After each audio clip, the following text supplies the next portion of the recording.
Rise and shine, everyone. Hi,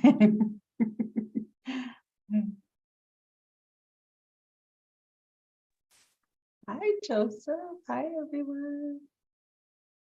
Good morning. Thank you all for being here. Thank you all for joining us. Oh, you're welcome. I'm excited to learn more new things. Yes.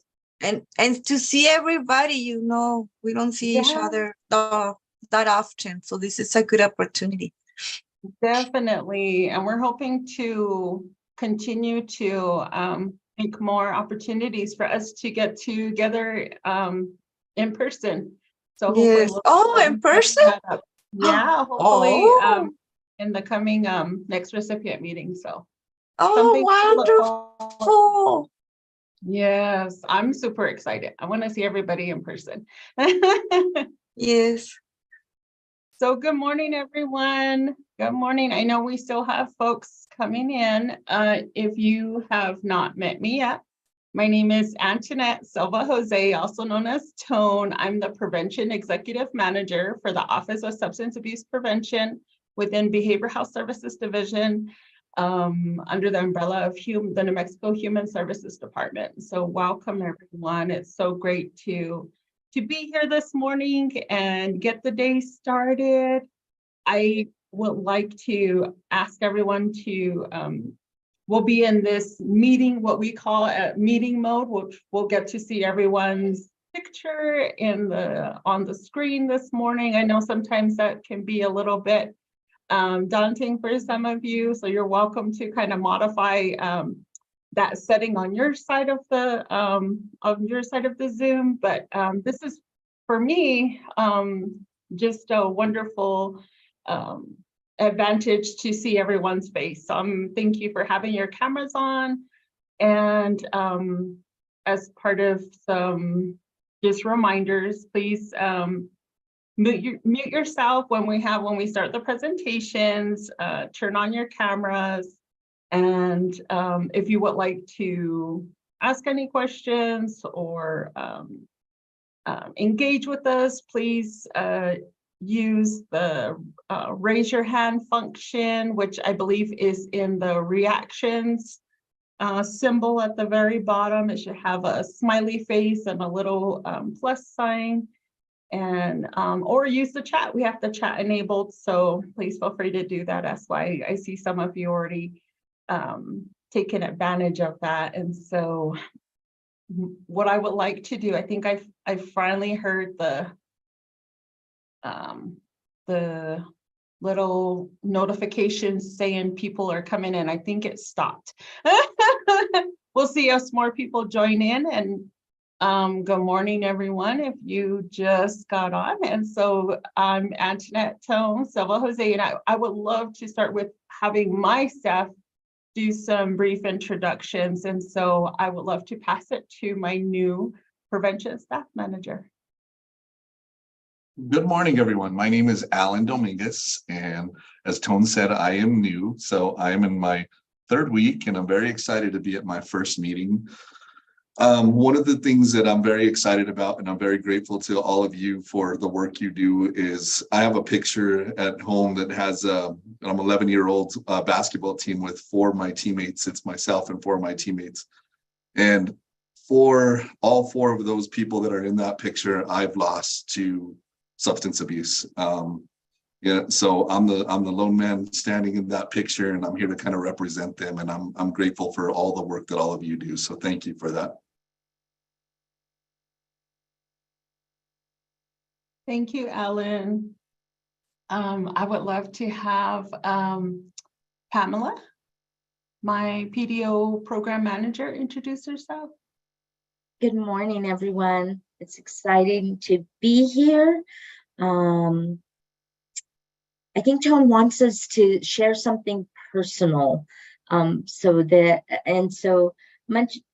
of you know my experience, so I'm just going to say that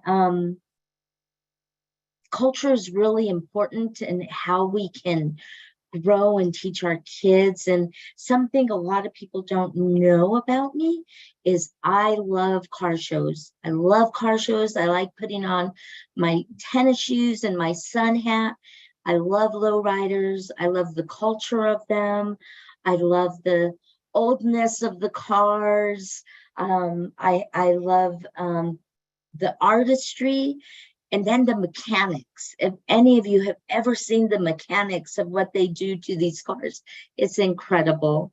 So thank you all. I'm hoping we're going to have a great day today. Thank you, Pamela.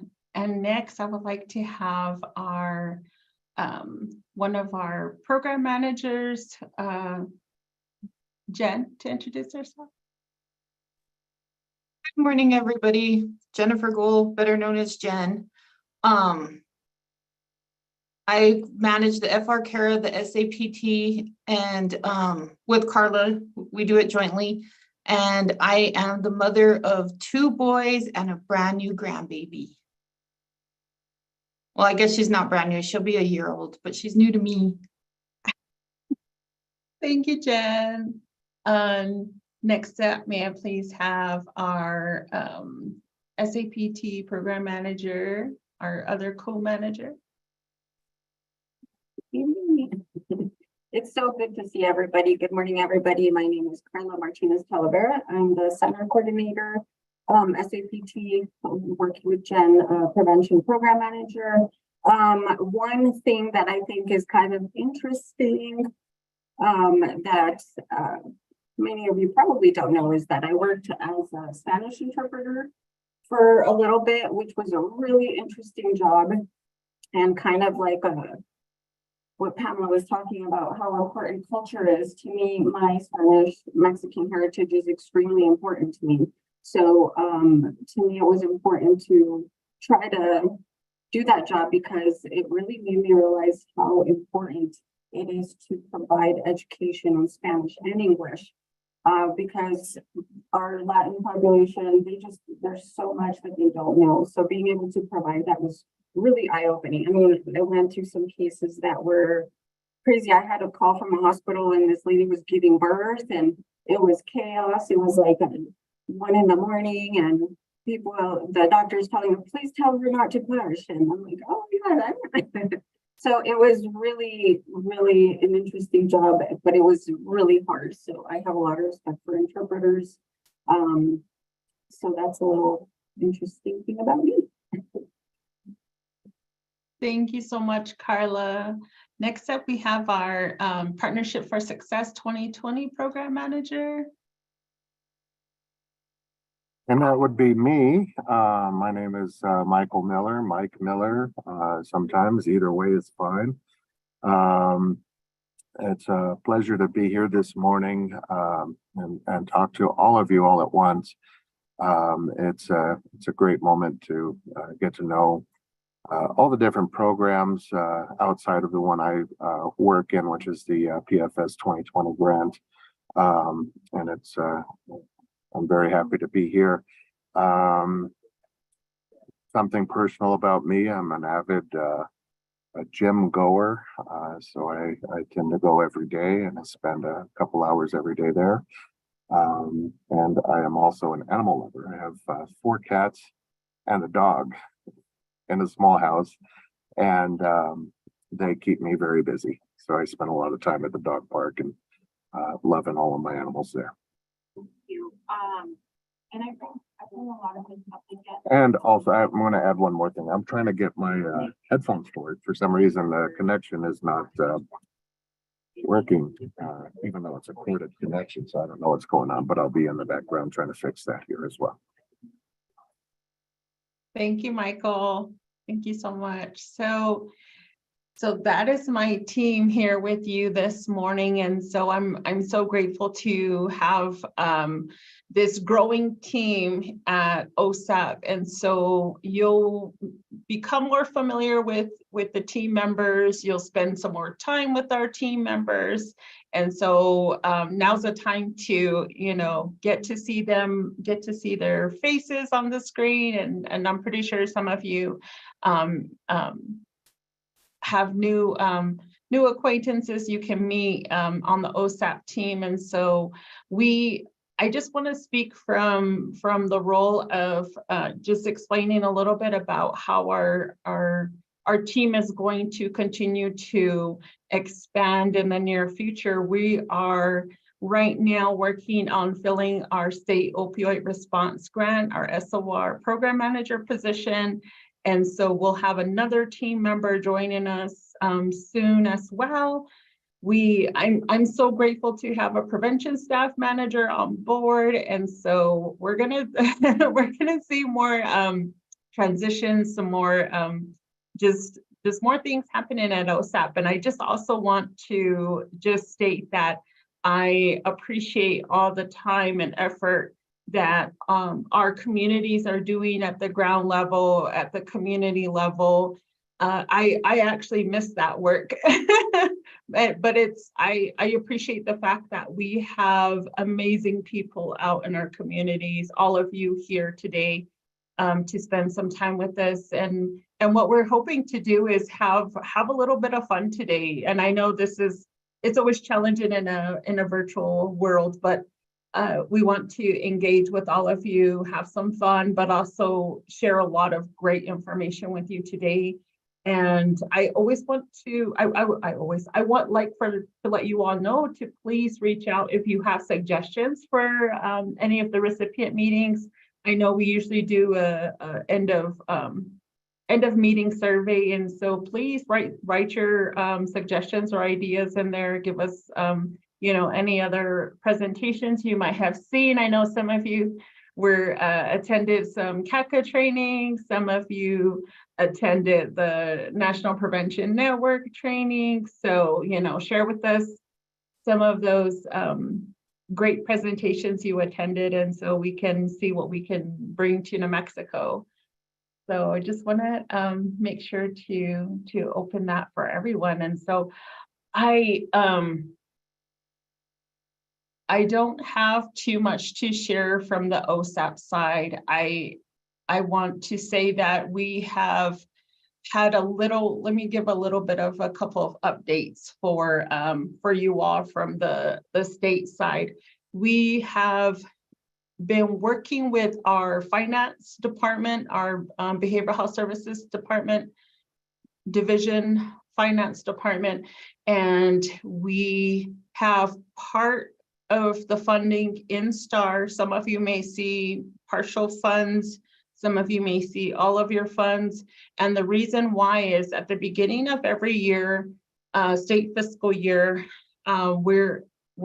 BHSD is allowed to only put a certain amount into Falling Colors, and Falling Colors is utilized as our administrative service organization. And there's an acronym associated with that, ASO. And so the ASO, Falling Colors, allows us to only put a certain amount of funding into your accounts, right? Into your STAR system. And so the reason why we are only seeing part of our funding in there is that we were only able to move in a certain amount. And so what we're doing on the state side right now is creating what we refer to as an amendment. And I know some of you may have seen funky language in the scopes of work. It wasn't put in by me or my staff, but it was part of behavioral health services telling folks that there's an amendment going through, meaning the funding has to be, that's the technical word used to transfer the funds over to Falling Colors. And so I just want to reassure you that we should be seeing that funding show up. I'm hoping, and this is, it's not a perfect science. And what I mean by that is we don't have a, August 25th date. They have not designated a date for us to give to all of you to inform you when that funding will be in STAR, because it depends on folks reviewing and signing and going through a review process, an approval process. And so, and it's not only BHSD that gets to put money in there, but CYFD, other state agencies. So that's part of my explanation. I want to give you all that the funding is not, if you don't see all of it in there, it will be in there. I'm hoping no later than September 1st is my hope. And so, but we are working closely with our BHSD finance staff to assure that the funding moves over. So that's just a little bit of explanation regarding that that little bit of lag in seeing your entire allocation in STAR. And I just want to give you a little bit of information in regards to SINAR allocations, because tomorrow you will receive a SINAR training from Carla. And so the SINAR allocations, what we would like to see is a complete drawdown of those funds in November. And I know there's some providers who will bill August, September, October, but what we would like to see is a full drawdown of those entire funds, no later than November. But those funds again will be placed in, they're not in there right now, but they will be placed in there. I'm hoping, like I mentioned, by September 1st.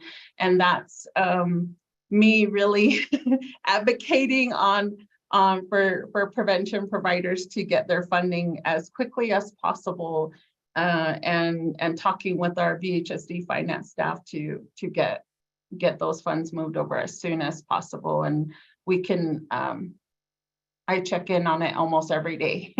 So I just want to make sure you're aware of that. But we have to adhere to those internal processes. So, but just want to reassure you of that. Oh, that's a mouthful. That's a whole lot to say. Alrighty. Next up, a couple of further updates is that we are looking at having some more activities coming up with the training system. I know Paula Feathers will be talking here a little bit later, and so I'm excited to see some of the development coming out of her area of the training system. And so I'm super excited to see the trainings that are going to be coming out. I want to encourage all of our providers here to please take advantage of our training system. And again, if you have suggestions for some future trainings, if you are interested in being a trainer, please reach out to Paula, talk to us.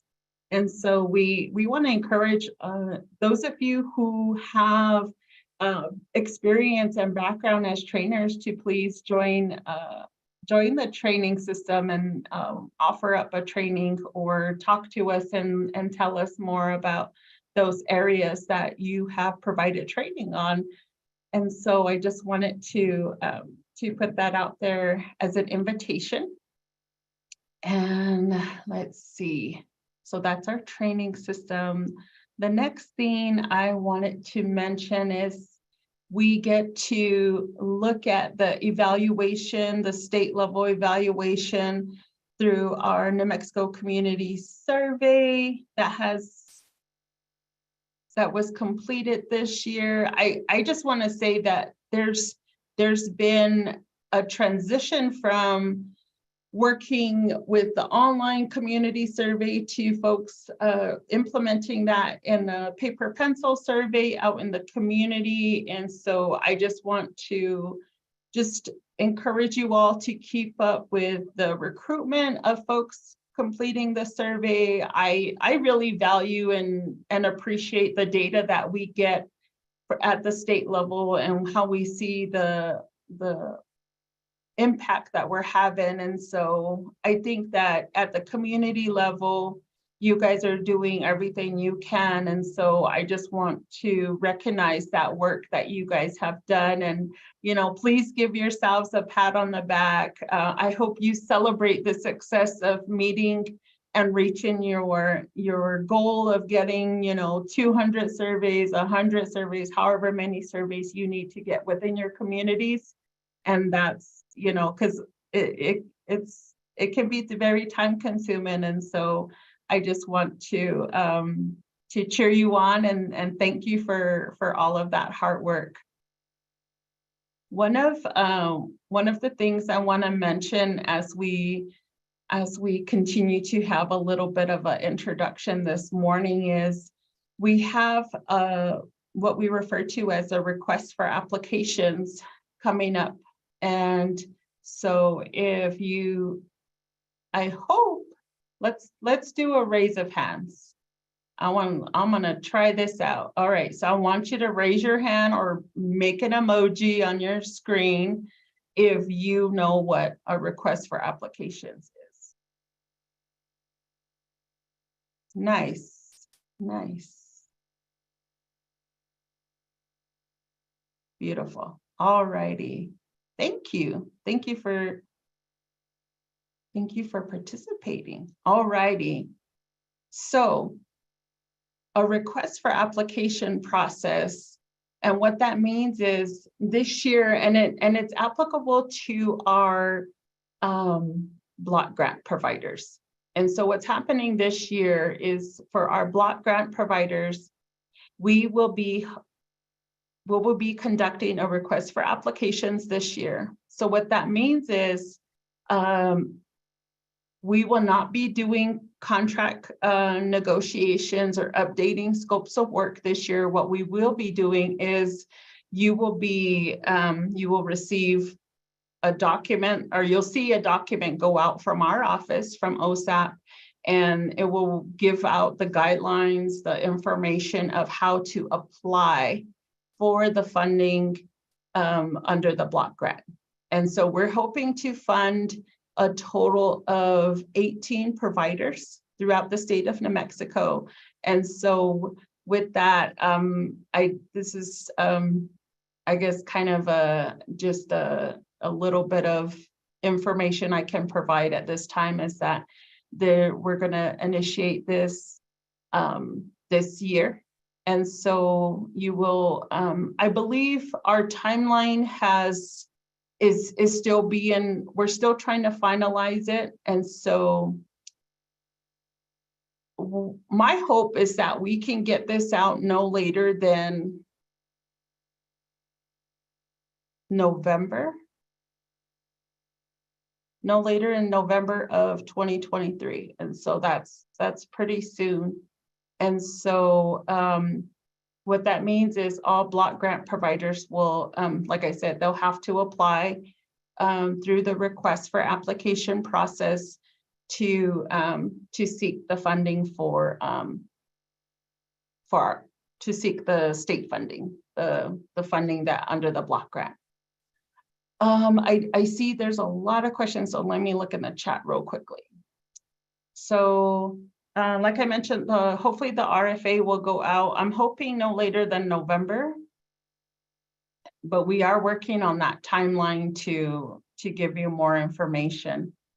So good question, Joanna. So the RFA we typically have to do an RFA every 4 years. So what it's looking like is it'll be funded for 4 years. So before every 4 years, the RFA will have to go out. We currently have 13 providers under the block grant. So we're adding a couple more providers this time around, and so just hoping to share that information with you all. All righty. Okay. So those are all my updates. I could probably go on and on and on and on, as you all know, but I will stop there. I just want to do a couple of quick reminders again. So as we start our meeting, I would like to let everybody know that we're in meeting mode. I requested meeting mode so I can see everybody's beautiful faces. So please turn your cameras on.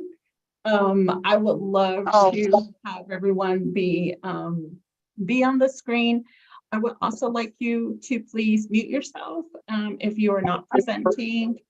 Let me see what else. If you would like to participate, please, please raise your hand, use the raise your hand function or type in the chat.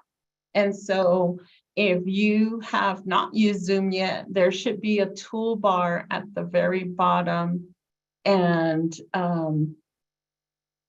it'll say reactions, and it'll have a round smiley face with a plus sign on the top. And if you click on there, you'll see raise your hand. You can see the emojis, and you can also do different emojis.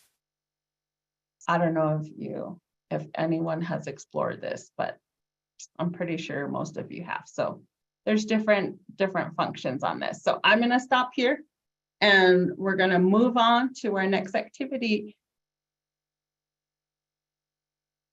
Let's see. So I will put myself on mute, and Pamela, you're up. Hello, everyone. So like Tone said, we're trying to have a little bit of fun in this virtual world. And one thing that we really miss is the opportunity for networking that we do in person. And we don't have a lot of time, but we're going to make the time count. And so I'm going to describe a little bit. And normally during this, we don't have enough time for every single program to give us a report or share their highlights during a traditional recipient meeting. So we take turns. During this networking, we're going to have an opportunity for each of you to represent your agency, your project, or your coalition. And how you're going to do that is each of you, from right now that I give the directions till we go into our breakout, is going to come up with 5 words, and only 5 words, and 5 words that describes in a meaningful way your project, your agency, or your coalition. And so when you go into your breakout, you're going to see that there's somebody from OSAP in your breakout. And then there'll be somebody from COOP or PIRE taking notes. Because at the end of today, what we're going to do with those 5 words from each of you is going to be beautiful. But it's going to be a surprise, and you have to wait till the end of the day. So with that in mind, we're going to go off into our breakout rooms. And just remember, when it's your turn to represent your project, your agency, or your coalition, you will only use those 5 words. And I tell you, it's challenging. It's so challenging. But here we go. I'll see you guys in your breakout. Jennifer? We're opening breakout rooms right now.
Hi, do you all have, are having difficulties joining a breakout room?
Welcome back, everyone. So as we're right now, everyone's coming back from the breakouts. And then we'll launch into our next presentation. And I cannot wait to see our surprise, what we're going to do with these words at the end of the day. It was really, I had a really great breakout group. I'm pretty sure all of you did. And I met somebody new. If you can believe it. I was asking folks, who met somebody new? Alrighty, so what we have up next is we have the state fiscal year 2023 New Mexico Community Survey results provided to us by Liz Liliet Gonzalez, Dave Curry, Marisa Elias, our state evaluation team from the Pacific Institute for Research and Evaluation. And so I will let them take it away. Thank you so much. Thank you, Tone. Let me start my screen sharing and we'll get going with this presentation. In this presentation order, this is our primary author is Marisa Elias, who's presenting today, but I will be checking out the chat. If anybody has questions, please add them into the chat, and at an appropriate time, I'll try to bring them up. So. Thanks, Liz. Just a quick check. Can everyone see my screen? All right, perfect. Okay. I'm going to go into presentation mode, so I can't see you all, and I can't see the chat, so I'm going to count on the team, but anyone feel free to interrupt me if we have any questions come into the chat, or anyone raises their hand, or anyone's yawning, then that means I need to step it up and make it a little funner. All right. Well, good morning, everyone. It's really good to see a lot of you on the screen. And I look forward to being able to seeing you all in person soon. My name is Marisa Elias. Some of you already know me. Some of you only know my name through the flurry of NMCS emails earlier this year, but this is me in the virtual flesh. I am here today with my colleague, Dave Curry, and also Liz Liliet Gonzalez, and we make up the state level evaluation team for the block grant. And then Dave and I are co-leads on the New Mexico Community Survey. So before we jump into it, I do want to take a moment to thank OSAP, our team at OSAP, and also all of our community partners and our local evaluators for making the NMCS possible once again this year. I know that, every year there's a new challenge, there's a new hiccup, and I just really appreciate the collaborative approach we have in working through, things that come up, working through issues. It's really impressive what we are able to bring together and put together in the timeline that we do. And I just echo what Tone was saying earlier. I hope you all can feel like you can give yourselves some kudos and feel proud of your efforts. I know sometimes we have an idea of what we hope it looks like, whether it's at the state level or at the local level, but the truth is that what we saw coming in the protocols, what we heard was going on in the field, everyone was getting out there, getting to it, and we can always just look to trying to improve what we can in the following years. And so we really thank you for that. Today we'll be sharing some initial highlights and some impressions of what we saw in the state level results. And we will be finalizing and sharing a more summary and detailed report of more of the indicators and more of those results that'll be ready in the coming weeks. And so today we'll just kind of give some snapshots of some highlights. So as I said, today it's Dave and Liz and I presenting. Dave and Liz, if you want to say hello and just briefly, I can't see you, so I don't know if you've already waved at everyone. I'll just briefly say hi. I had the pleasure to work with all of you on the community survey for since it started. Since it started as a paper and pencil, face-to-face community survey, as a means to listening to the communities and hearing you say where we need to get the data, we need to speak to, and who we need to reach out to. So from the core, the initiation of the survey, it's always been very community driven. So thank you very much for all of that. Dave? Yeah, I will really just echo the thank you to everyone for all that you do to make this possible every year. And I will be talking a bit later in the presentation, so you will hear from me. But again, I reiterate that thank you because it's a big thank you, and it's very much appreciated on this end. Thank you both. Also, I did just want to briefly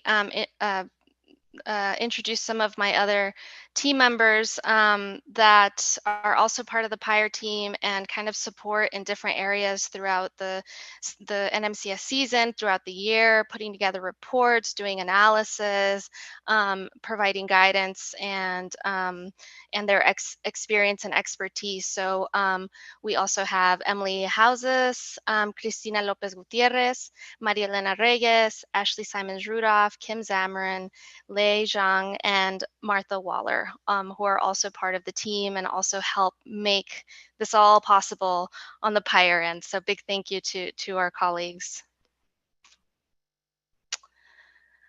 All right, so just to start off with a little bit of background, the New Mexico Office of Substance Abuse Prevention funds the implementation and the evaluation of prevention efforts across the state. And to inform our statewide and community level efforts, Prevention Partners, as Liz mentioned, developed what we call now the New Mexico Community Survey, but it was a community survey for adults to help inform, those, like I said, state level and community level efforts. This survey has now been collected annually every spring. We try to stick to the same time frame each year. And so this is done in collaboration from OSAP and the OSAP funded prevention programs, as well as some of our other prevention partners around the state.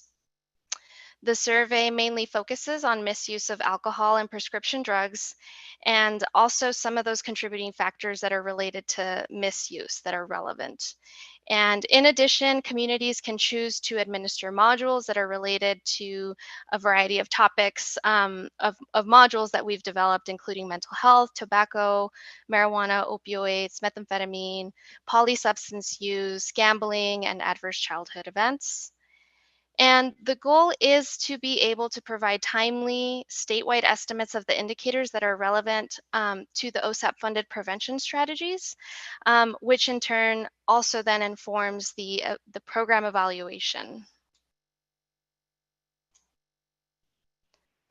So in addition to the information it provides for the purposes of evaluation and for the reporting requirements for the OSAP funded programs, the NMCS can also be useful for a few other things, including providing just information to help guide prevention strategies. For example, the information from the NMCS can help guide how you target your media campaign.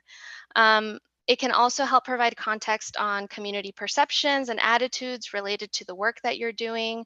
So even though you're not necessarily reporting on something, some of the information from the NMCS can still help provide some perspective.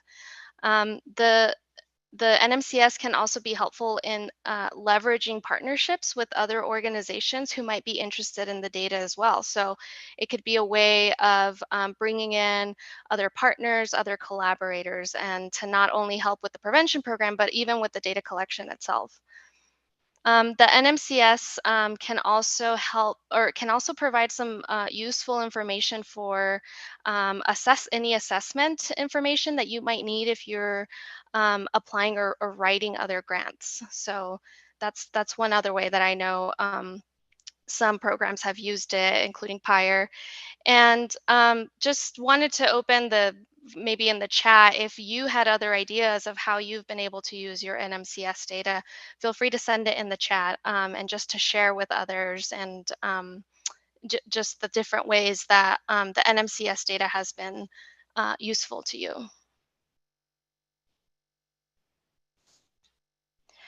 So our presentation this year is going to look just a little bit different in that we know that there have been new staff joining our OSAP prevention teams. And so for some people, they came into the process brand new. And so we did want to take a moment to kind of, and I know sometimes there's some questions about, especially after we're done and reflecting, there's questions about, you know, kind of how we make the cake.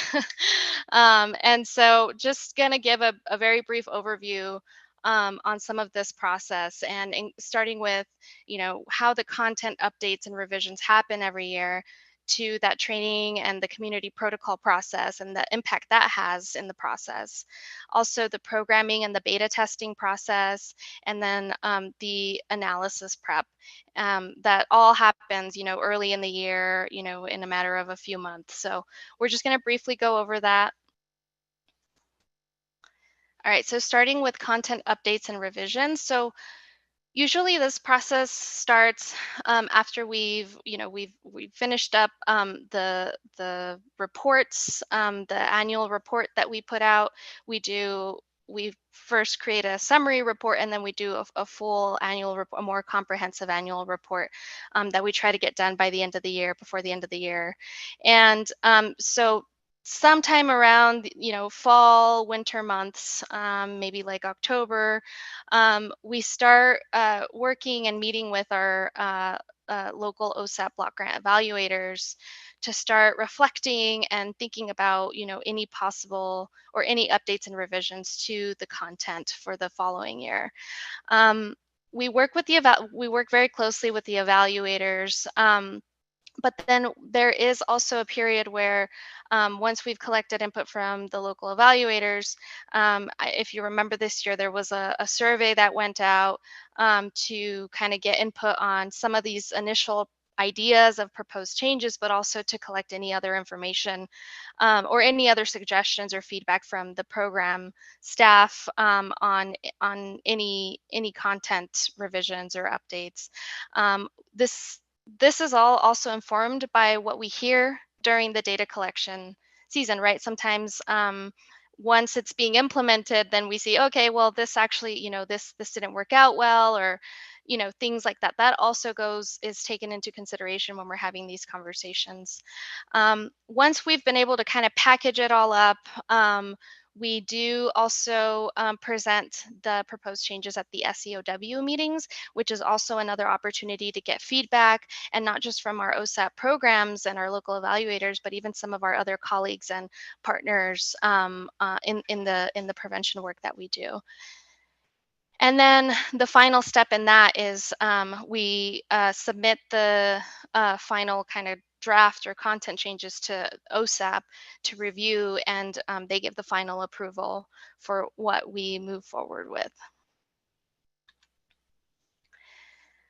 So with content updates and revisions, just to kind of briefly go over what our approach is with this. So we review the core survey for any language adjustments, question additions, and removal. And like I said, this is informed by whether what we've heard in the previous season, by input from our local evaluators, from programs.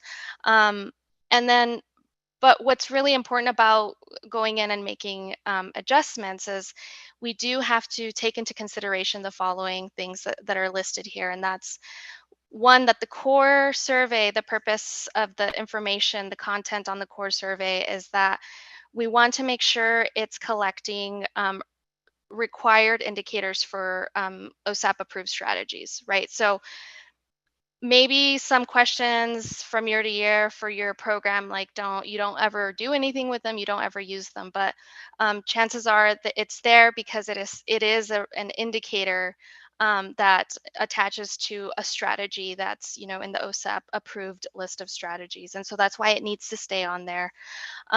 Another thing we take into consideration is if we're going to update or add questions or update wording, just we do try to be we do try to have wording that's comparable to the wording on other state or national surveys. We try to just have some consistency there as much as possible. The other thing is context and relevance. So in addition to just, trying to capture what's required by OSAP, we do have conversations about whether the question fits, right, with what the content of the survey is, what the purpose of the survey is. Is it relevant for the way we're collecting the survey? So that's also something else that gets taken into consideration. And then, of course, the length of the survey. It would be great if we could have a very short survey, but we all really like to know a lot of things. And so, but we do our best every year to try to keep it as concise and as consistent as possible, taking into account that, sometimes there's some indicators that we've been measuring for years, since it started. And so there is value too in that, and being able to track those indicators for that long. And so, but all this to say that, there is an opportunity every year to kind of reevaluate, whether things need to be updated, whether they still belong there, and they're still relevant. So, okay. And then now to shift into the process of training and community protocols. So usually, the training and the start of the community protocol process starts at the beginning of the year. So right after the holidays, sometime in January, the PIRE team's reaching out about training. Last year, we developed some like pre-recorded general kind of trainings so that that's not a holdup each year. You can watch them anytime. You can go watch them now if you want to start refreshing. But we also do a live training where we go over more specific updates for that year, right? Because there's changes or sometimes there's adaptations that we have to inform you of. And so that starts happening in January. The protocols start, I think usually they're due sometime in February, or early in February. And the community protocols, we do ask for them every year. They're submitted by programs every year. Oops, sorry. Last year, there were 17 OSAP program protocols and 9 partner programs who also submitted some protocols as well for who were interested in implementing the New Mexico Community Survey. And so what happens is these get submitted, and then they are then reviewed by the PIRE team and other SCOW members who've agreed to help do a review. And when the protocols have been submitted, there is communication between PIRE and the programs related to adjustments or feedback, or just, problem solving if a program has flagged like a potential challenge or an issue with data collection in their community that year. And just a note here that the final versions of the protocols are very important, and why I might be sending you a lot of emails, especially as we get closer to that deadline, because we do rely on the final protocols to make sure that we on our end are tracking and programming things the way that they need to be. And we'll talk a little bit more about that in the next slide. So I just gave kind of a quick overview of what that of the timeline, the timing of the protocols and training. Just to talk a little bit more about the purpose of the community protocols and why it's very important to then the programming process of the survey. So for those of you who are newer to the process, you can think of the protocol as your local data collection plan. And this plan allows PIRE to oversee the statewide data collection efforts, as that is part of our responsibility. And we also rely on these protocols to track then the community specific module selections and then those additional questions that you might choose to add. And we do our best to double check each year, right, that we got that right. But I'll also talk a little bit about how we also rely on the programs and the evaluators to help us catch errors that might have come up. So, but this is kind of our reference. This is what we use to know, all right, Bernalillo County has these additional questions and these are the modules that they need or they've selected. The protocol submission and review process is also an opportunity for the PIRE and the SEOW team to provide suggestions that can help enhance your data collection process. So as I said earlier, kind of help you problem solve if you've flagged something or just any suggestions to help improve or enhance your plan. And so just to keep in mind that the goal here is to help the data collection process. It's not to kind of hold it up or impede it in any way.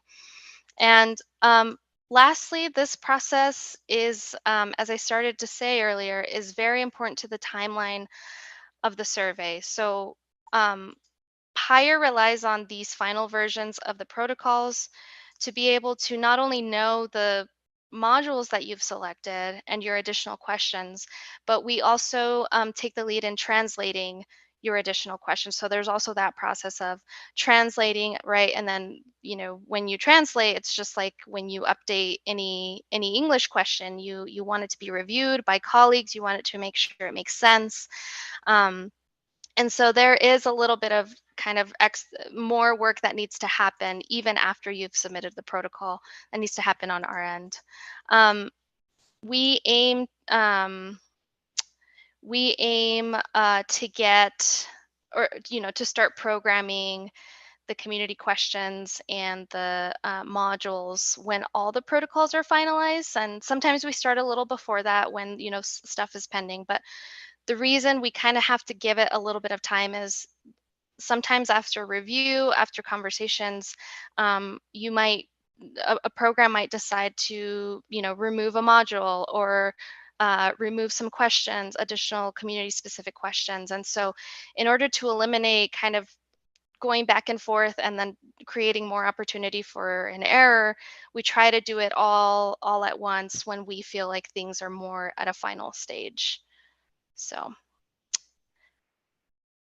the next thing I just want to quickly go over is in relation to the programming and beta testing is, like I said, so programming will begin in February, right? So then usually we start data collection at the end, in the very end of February, beginning of March. So that gives us about a month before our traditional start date of the survey to have everything programmed. And so by then, hopefully we've got most of like the things we already knew, like the changes to the core, the changes to the modules. But this is where then, we're trying to make sure that, all 20-ish programs or counties have their selected modules, they have their additional questions with that. So as some of the things I listed here, these are things that we have to make sure are in place in this month. So skip patterns, we try to get those when we're making updates to the core and to the module. We try to account for those at that time, right? Obviously, if we're going to change a question and it had a skip pattern associated with it, then we try to change it there. But sometimes it's not so obvious that some other questions are also dependent on that question that we're updating or removing or adding. And so sometimes that's one way that we kind of can miss some errors. We also have to make sure all the translations, so this we said 17 OSAP programs and like 7 partner programs, so like over 20 programs. We have to make sure all those translations for their community specific questions are done and programmed as well. Any logic, any skip patterns that is connected to that. And let's see, we talked about then also making sure the modules you selected are selected for you for your program. Okay, So I think I jumped the gun a little bit and kind of covered some of this, but just to give you an idea of all the stuff that kind of we're trying to make sure is happening in those few weeks leading up to the data collection start date. Oh, one last thing on this. So what I wanted to make sure and mention is we aim every year, so the week before data collection starts, to do a beta testing period. And this is super, super important for us because it gives us more eyes on the survey, and not just like the general core survey and module changes, but on your county specific requests. This beta testing period is so helpful in making sure that, there's not an error with, if you selected the marijuana short version of the module, that you're seeing the long version, or that your additional questions aren't showing up, or that the translations for your additional questions aren't showing up. Those things are really important to help. Those things are very helpful to have your help with in this last week leading up to it.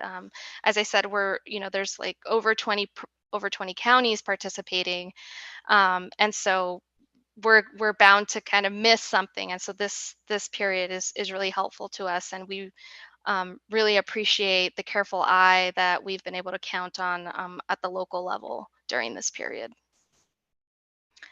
And then just to kind of give an overview of then the data analysis and prep piece. So once data collection starts, the PIRE team can't sit back and say, okay, our work is done. There is still some work to be done. Right now we've got about, it's usually like 9 weeks, 10 weeks of data collection. And so in that time, the PIRE team is getting ready to then get ready for the data analysis, the data cleaning, and the prep, so that then, after data collection, we can try to get you the data sets and the R reports. So between March and May, so in that 2-month period, we're working on updating the syntax and code book, the SPSS syntax and code book. We're also working on updating variable names to match any changes to the survey. So when we make changes to the survey, when we add county-specific questions, all those things, we need to make sure that all of that stuff is also updated on the data analysis and prep end. So updating variable names, updating the R code, which also can take a little bit of time. It's a little more intricate. And then there is the data entry piece. So when data collection has ended, we go into the data entry process. This is where PIRE will combine the paper survey data with the online data. And so what this means is the timeline is also dependent on the completion of data entry for all of our programs collecting the paper surveys, just to make sure that we are accounting for all of the data that was collected. Each year, PIRE aims to have data sets to the local evaluators by early June, which is about a 1-month turnaround after data is complete. And then the R reports we aim for by the end of June. The R reports were developed to serve as a template for data reports by programs to be able to submit to OSAP. It was meant to kind of help provide a template to work with. And so the hope there was that it eliminated a step for programs to create a report. But we do just want you to keep in mind that the templates, that as in the way that they're shared by PIRE, they are not complete standalone reports. They require that the program and the local evaluator review together and add any narrative and context that informs how we can interpret the results in the reports. Okay.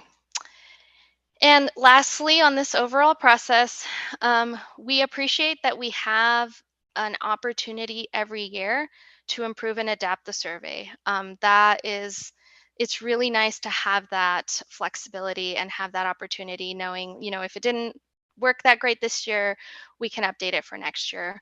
But with that, we do just want to take some time to acknowledge that changes to the content every year, there's just some, it just comes with the risk of having some errors, in that's just part of changing something, especially with our survey being so complex.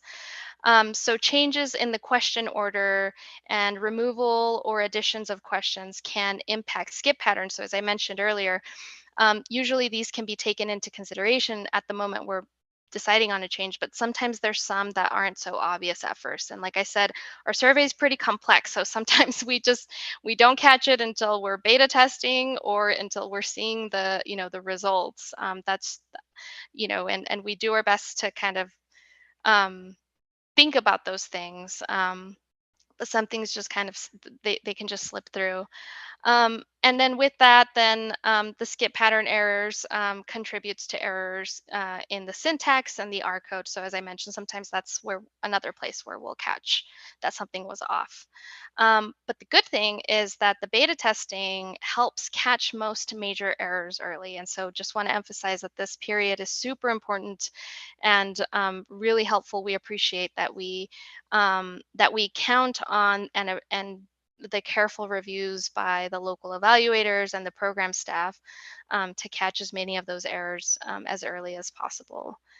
And then lastly, because of the tight turnaround that there is with sharing results, we do rely and appreciate the collaborative approach that we've been able to have with catching and fixing errors. And so, like I said, sometimes we don't catch them until, we're looking at the data set.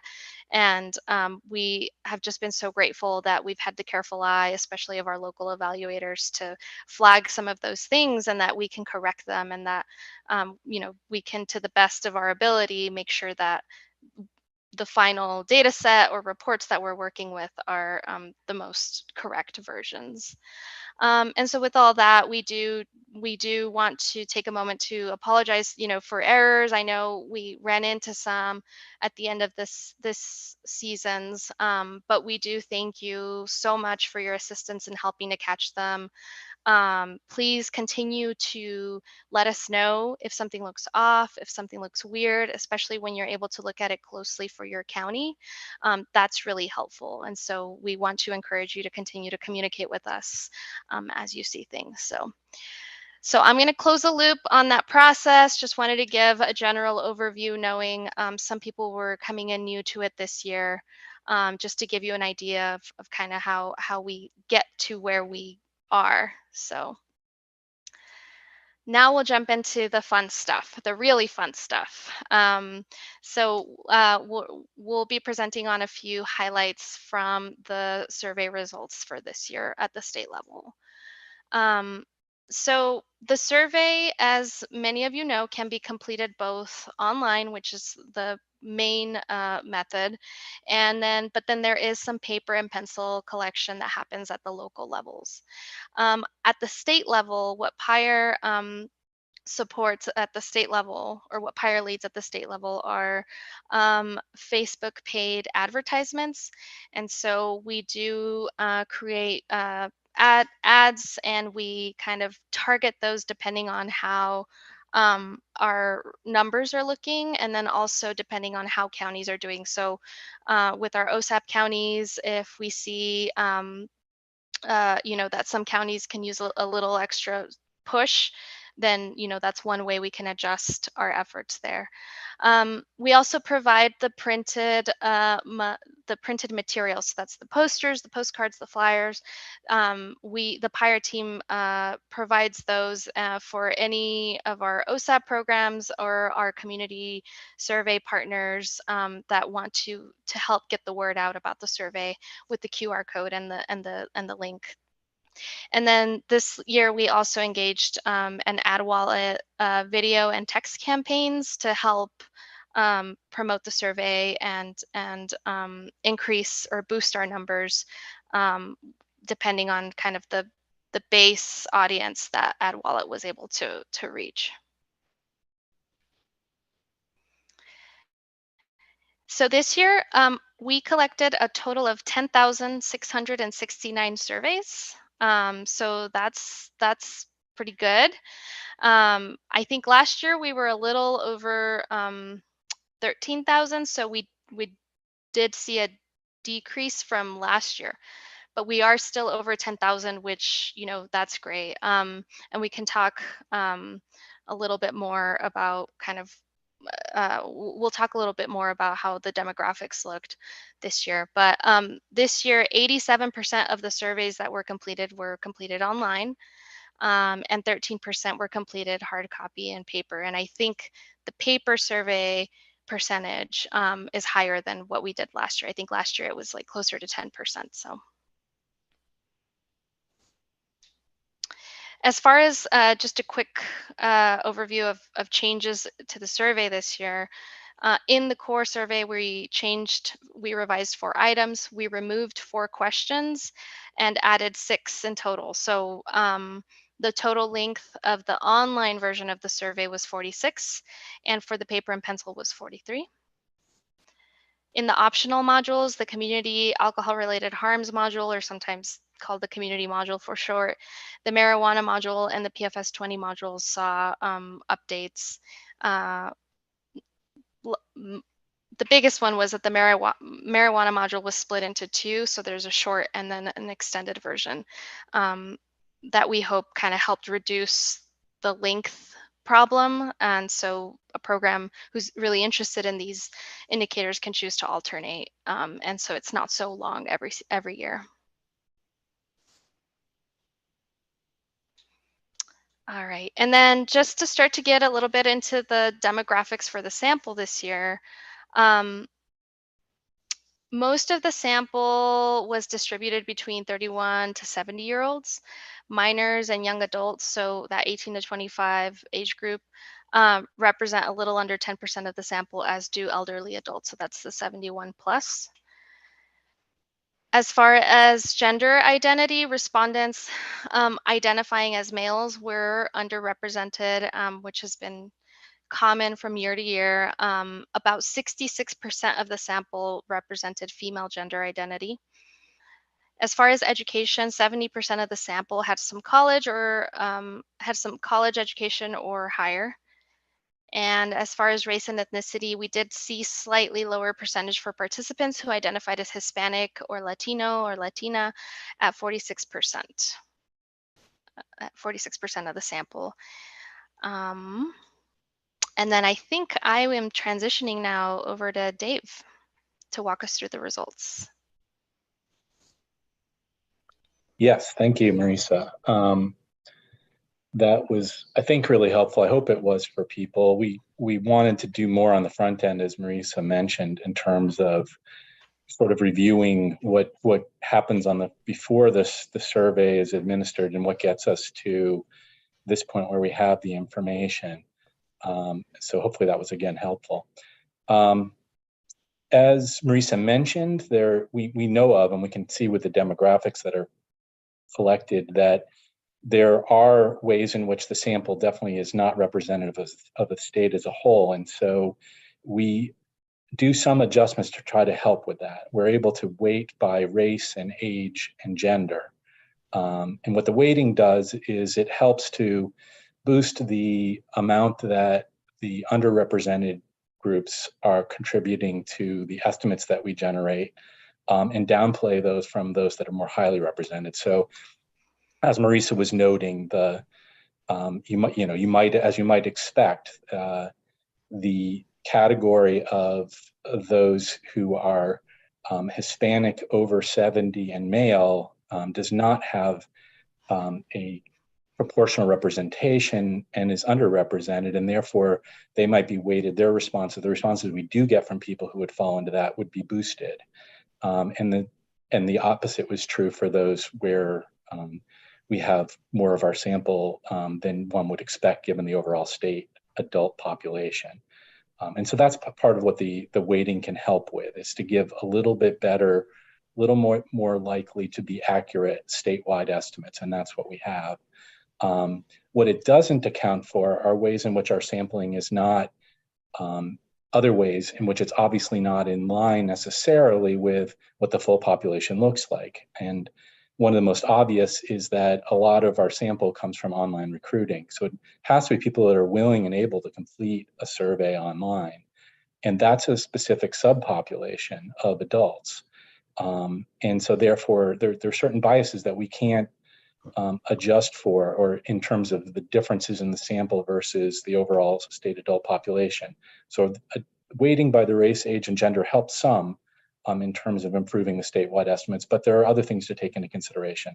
And that is true for any survey that's done. There are always things to be considering about who's contributing to the sample and what that means for the data that you're looking at, and that's definitely the case here. But what this does is it gives us estimates that we think are very helpful for understanding state level status and recent changes. And as was noted earlier, part of what happens here is things happen pretty quickly. Usually to get state level survey information, there's usually a turnaround time of at least a year, often 2 years before you start to see results. You're probably familiar with that if you're familiar with the BRFIS or the YRRS. And it takes time to do all of that. And there's other issues that lead to that besides what we face. But still, what this does help with is getting relatively quick information, relatively important information for understanding things that may be changing within the state. And what we encourage everyone to do is view this as one source of information about these things, and it's a complement to other sources of information. What you'd always be hoping for is that if you're making decisions about the patterns that you're seeing in the data for the state or for your communities, that you have multiple sources that are all pointing in the same direction. And that gives you more confidence that what you're looking at is something to be paying attention to and responding to as an important issue within the community. So please view it that way, as a complement to other information that exists. Next slide. Okay. The first set of slides we'll look at has to do with the alcohol use.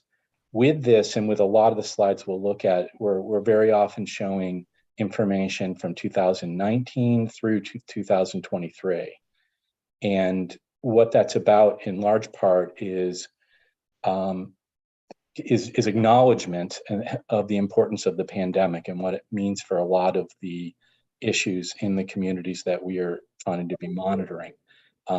And so we have information from 2019, right before the pandemic, that really then helps to be as a counter to looking at and seeing what the differences are that exist there from 2019 to the way they are now, but also how that changed across time from the year 2020, when those data, the surveying started just before the pandemic started to really affect everything. It started basically at the very beginning of March. And I think, as you'll remember, within a few weeks into March, the pandemic started to make a big difference and everything was shutting down about the third week of March or so. So a lot of the 2020 data is influenced directly by the pandemic. Some of it's not, but certainly 2021 very much impacted. And then you see in 2022 and 2023 how things may be adjusting after, like in the face of the heaviest impact of the pandemic and what things are looking like across time. So that's why we're showing a lot of information that way. So in terms of some of the rates that are important, the past 30-day alcohol use rate is slightly lower in 2023 than it was in 21 and 22, but it still is higher than it was in the 2019. So it still appears to be that overall alcohol use is a bit higher than it was prior to the pandemic, just looking at those numbers. In terms of the binge drinking rate, it has been rising from 2020 to 2023, and we'll take a look at that in 1 second. So that's something that's of note. The perception of risk of enforcement consequences has been going down from 2019 to 2023. And again, we're going to look at all this in 1 second. So next page. So here are those first couple of things that was being referenced there, the alcohol use and the binge drinking. In addition, there's driving under the influence within the past 30 days. And with this, you can see the alcohol use, as mentioned, the past 30-day alcohol use rate has come down from the last couple of years a little bit.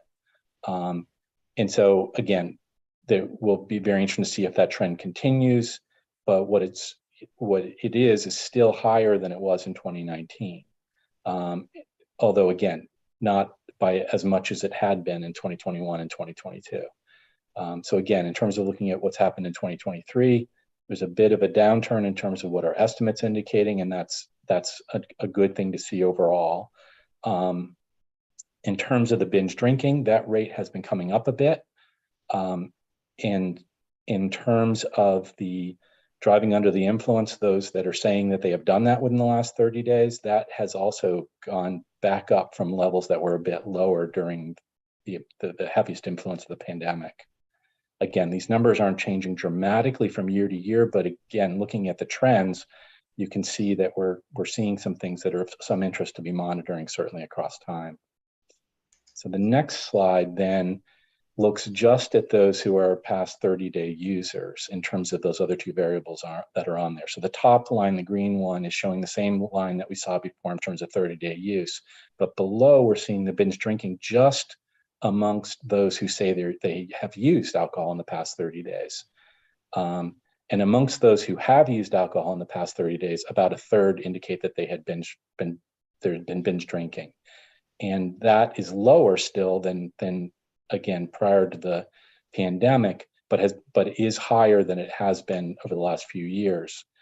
That I take as an indication, a lot of it, this overall pattern that a certain degree of what was happening during the pandemic, this pattern is in line with, I think, an interpretation that there was an increase in some people drinking, but there wasn't necessarily, excuse me for that, there wasn't necessarily a big increase in the population that was binge drinking per se. And what you're seeing is that the numbers come back up as the overall, the percentage of those who are drinkers, who are binge drinkers, going back up as the percentage of drinkers started to come down.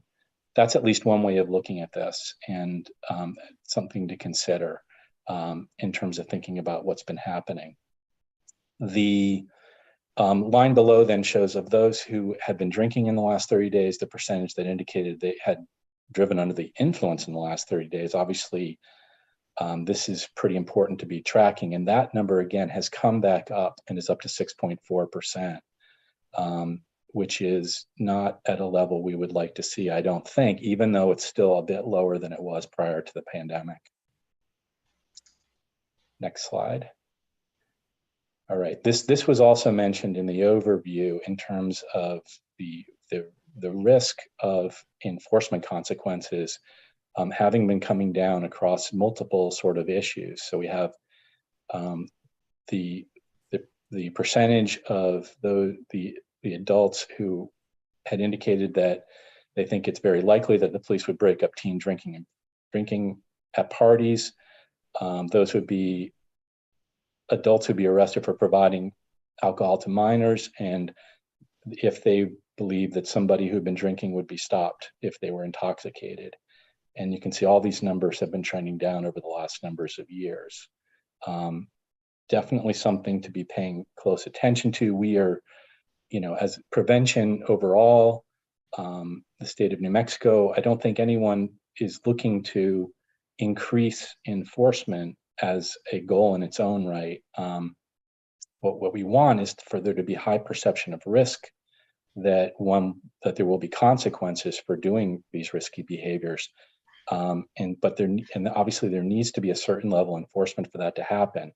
But ultimately the big thing sort of to note here is what we're looking for is as little enforcement as possible to achieve the goals of there being a high level of perceived risk. And a big factor in all that is what the messaging is that's going out around these types of activities to increase the perception of risk. And in doing so, not having to have a huge increase in enforcement to see these risk levels go up. And so that's what to be considering as you look at these numbers and think about ways in which one might increase perception of risk. So next slide.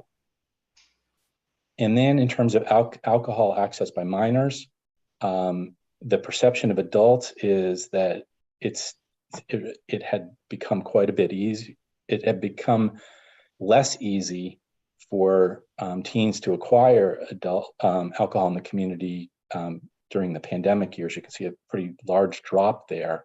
That is not surprising at all, I think, right? Given that communities were shutting down, their access to other people and to alcohol was some of that access was going away, et cetera. So not surprising. What we've seen is a little uptick in some of these numbers, some returning to closer to what they had been in terms of the access specifically from stores and restaurants. But in general, it being still a bit lower than it had been in terms of how easy, what the thought is about how easy it is for teens to access alcohol. So some of these are quite good numbers. Some of them are numbers that would get your attention a little bit. Specifically, the one on the right about self-reported providing alcohol to a minor in the past year. It's still just a small percentage of adults. It's 4%, but that is definitely higher than it has been.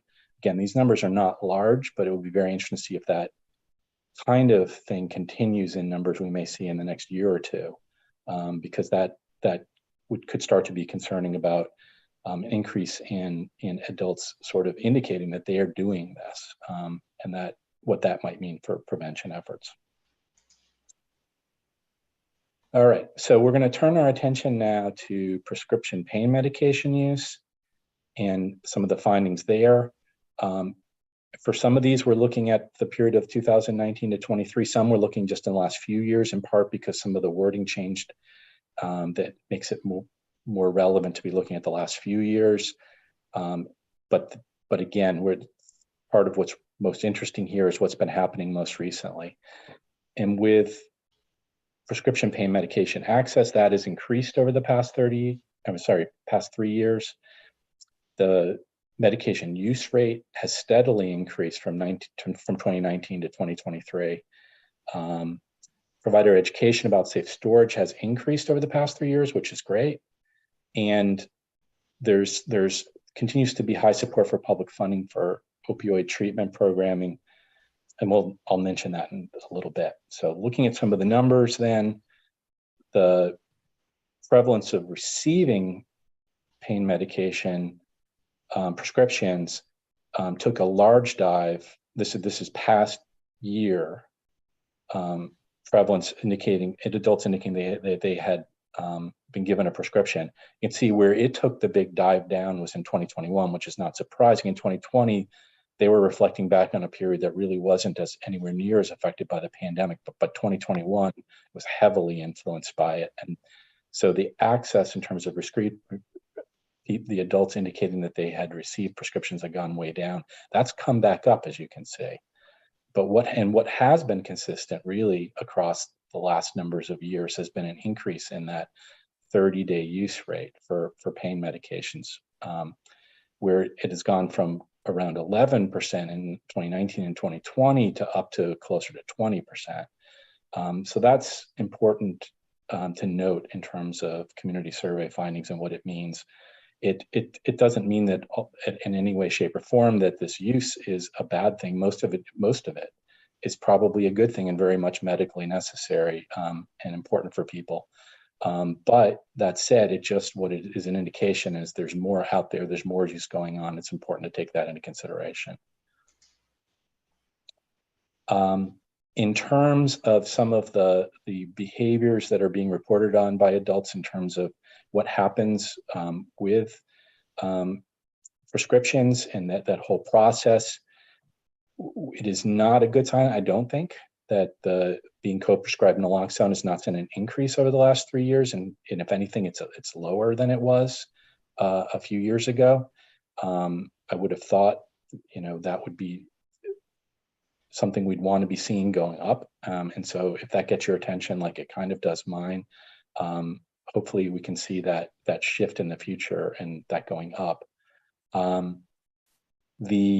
In terms of healthcare providers and pharmacy staff talking about the risks, that hasn't shifted too much over the last numbers of years.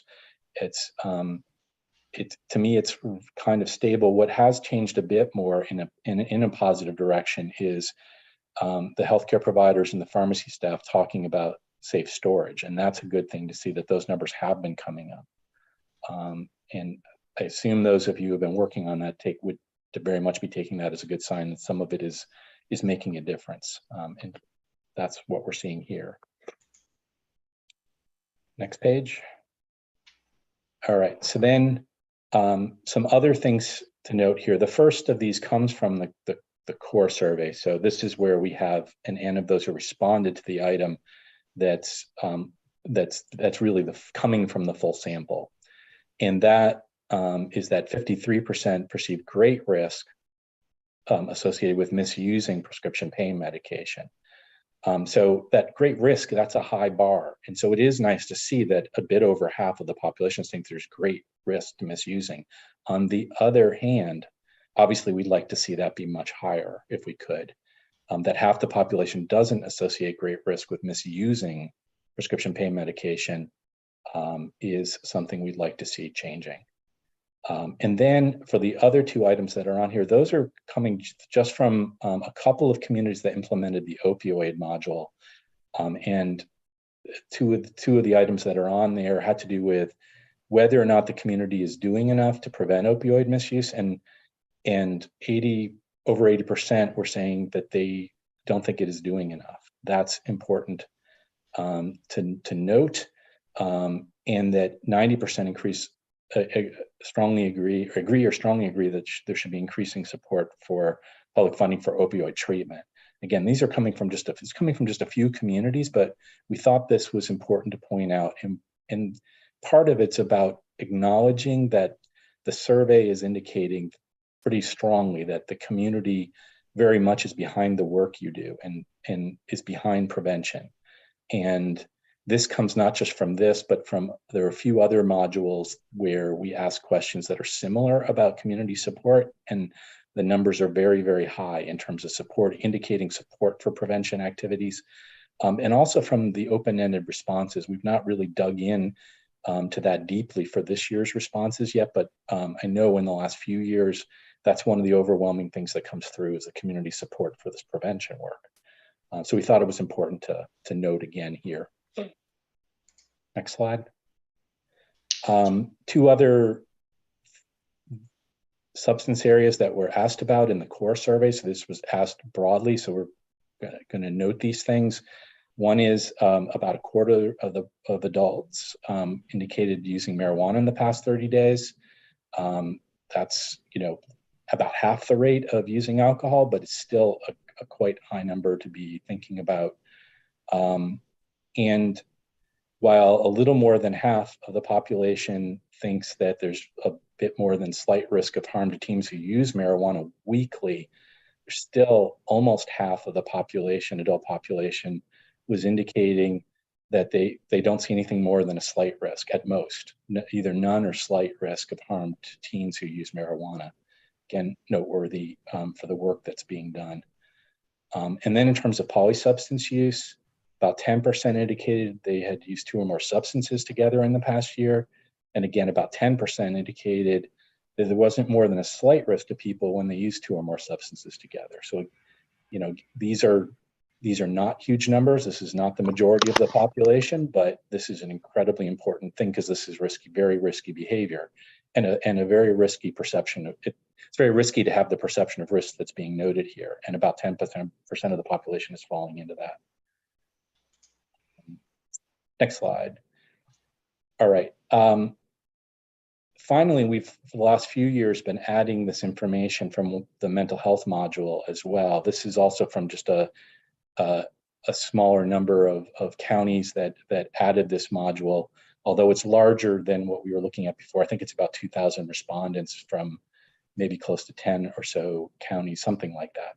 And this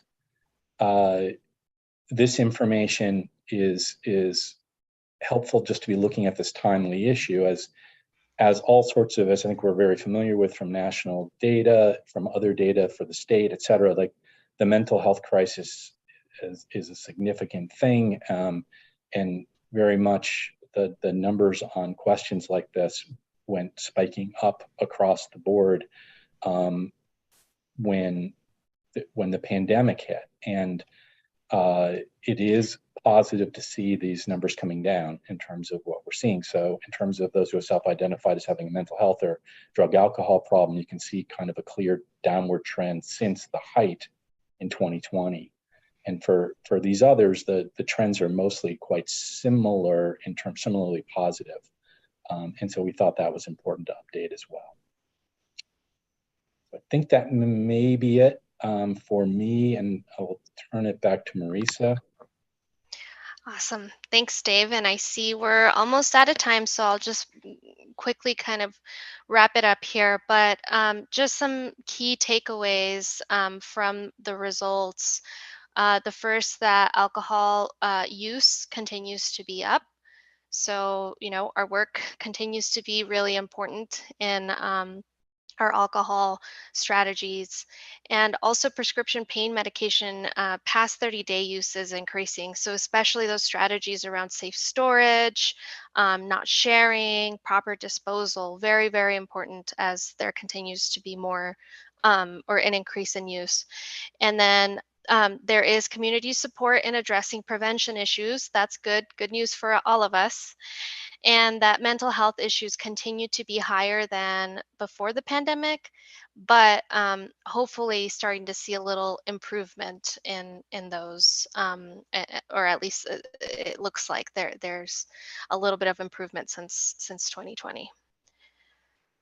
So just wrapping it up, thank you all so much for your attention. I know it was a long presentation. We hope some of the information was helpful. And then, like I mentioned, we will be sharing a more detailed summary report and then a comprehensive annual report later this year. So if you have any questions, don't hesitate to reach out to either Dave and I directly about the NMCS.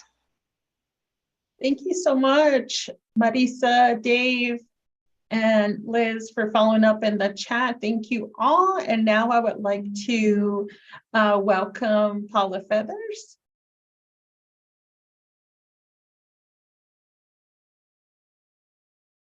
She will be providing us a presentation on our New Mexico alcohol, tobacco, and other drug use prevention workforce training system. Good morning. Thank you so much, Tone. I need to share my screen. I believe our tech, Jennifer. Oh, there we go. Okay, I found it. Okay. All right.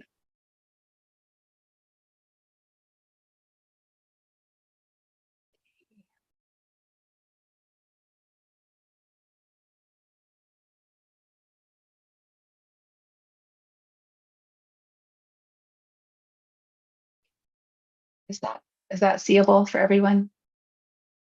Yes. Okay, thank you. Good morning, everyone. It's so nice to be here. I still get incredibly nervous when I do these presentations, even though we're on Zoom. For those of you who remember our last subrecipient meeting that was in person before the pandemic happened, I got so nervous I ripped the microphone off the podium, and that's kind of how I'm feeling right now.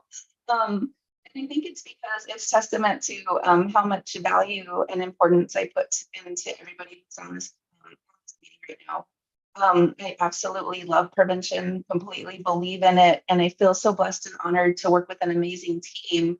And we feel blessed and honored to work with preventionists who are rolling this work out in the community.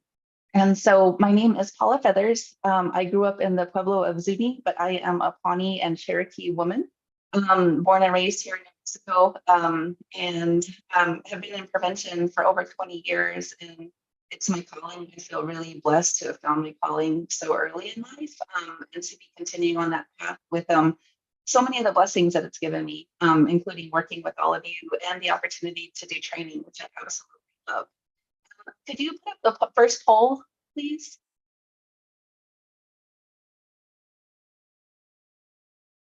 And at any time during my presentation, if you have questions or comments, please put them in the chat or raise your hand. And Andrea or somebody from the COOP team is going to help me. So if you could please just take a minute to answer the poll, it would be really helpful in terms of where I spend time during the presentation. So there's two questions there.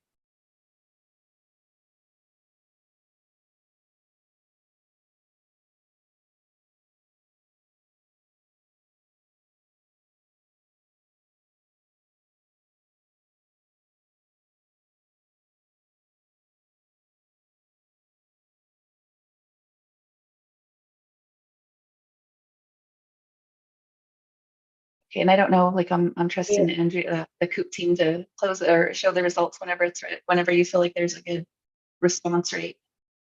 Okay, people are still voting. We'll just give it. Thank you. Then I'll go ahead and share the results.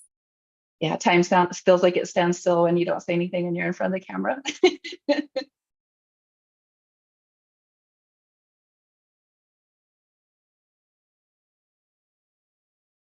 Oh, right. Fantastic. Thank you so much for setting up the poll, COOP Consulting. And then thank you for answering the question. For those of you who have done community presentations, you know, it's always like a balance of like science and art to provide information to everybody who's in the audience. And so this question is really helpful to me to see where to spend time and where we can maybe go over a little quicker. And so 75% of you have taken training with the system, which is fantastic. And so for the 25% of you, I don't want to gloss over things that might be important. And so I'll touch on those things, but I'm always available through email and through phone calls. If you ever want to get in touch with me, if you ever have any other questions, our system is open and available. And then the second question is, are you currently funded at 25% or higher by OSAP? 75% of you are, and 25% of you are not. And I asked this question because if you're funded at 25% or higher by OSAP, you're required to take trainings with the training system as part of the contract. And we'll talk about that a little bit more as we go. And that it kind of sometimes required sounds like a punishment, but it really isn't. OSAP has invested a lot in the importance of becoming a certified prevention specialist. Not only that, but also in being able to do prevention effectively. And our system is designed to help you be successful preventionists within your community.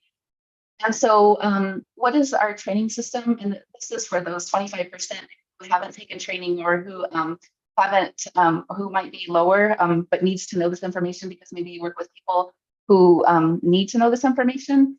We're funded by OSAP. And our primary goal is to develop skills and knowledge to help you deliver effective prevention services. That's always the first thing. All of the training that we provide is to with some of your contractual requirements that OSAP has, including Form C, which you have to submit both for your mid-year report as well as in your final report. And we also help you complete Form A and B. And I'll talk a little bit more about how we're making that a little bit easier coming up. And we provide where all of our training helps you goes towards certified prevention specialist credentialing. Another contract requirement for those of you that are funded at a higher percentage, like one person in each program should be working on certification, and all of our training counts towards that certification. We're an approved provider, and that's why some of our rules are in place, because in being an approved provider, there are certain things that we have to be accountable for to the credentialing board. And we provide training specifically to the SAPT grantees. So we funding also to PFS 20. I'm sorry, Paula. I'm sorry to stop you. I think there's a couple of folks having your audio is breaking up. It's a little in and out. It's cutting off some of your words. Sorry. Thank you. No, I appreciate that. It's better. Let me I'm going to turn off my camera. I might have a bad internet connection. So let me know if that helps. Okay. So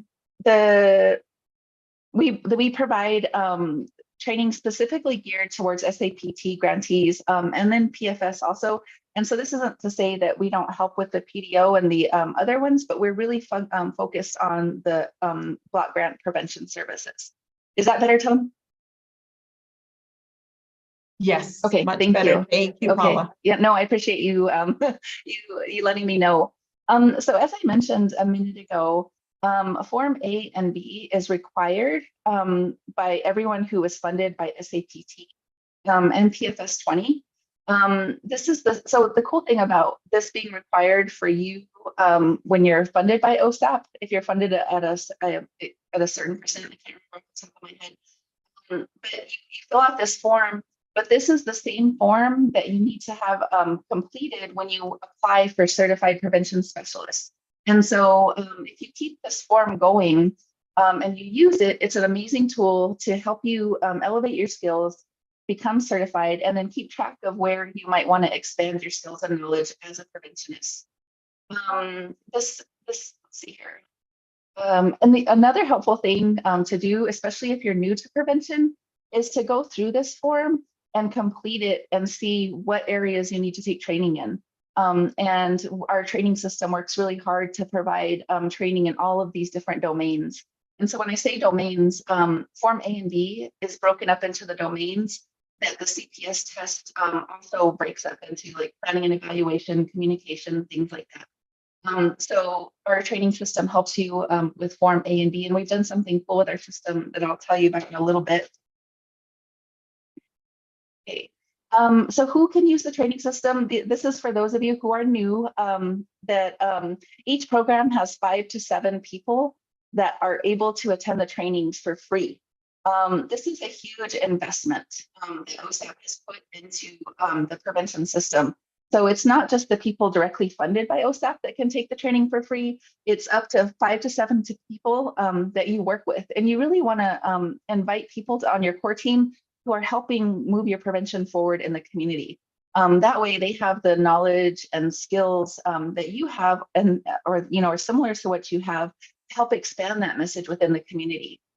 We offer training both in person and online, and you're able to invoice for that as capacity activity to attend trainings if you needed to. The core, and I say that in terms of like in person for travel, because if it's online, there's no travel costs associated with that. The core team list is maintained by OSAP. So I encourage everyone, it's either your program director or your program coordinator that submits their core team list to Carla Martinez, and it needs to be Talavera. It needs to be submitted before the end of the month, and it'll take effect the next month. So for example, for August, if you have core team updates or you need to get a core team into OSAP, please make sure you do that by the end of this month, and then your core team will be established for September. Only changes when you notify OSAP. If you notify me, like through email, that you need to change your core team, I'm not able to make those changes. It has to go to the program manager. So please make sure that you communicate with the program manager.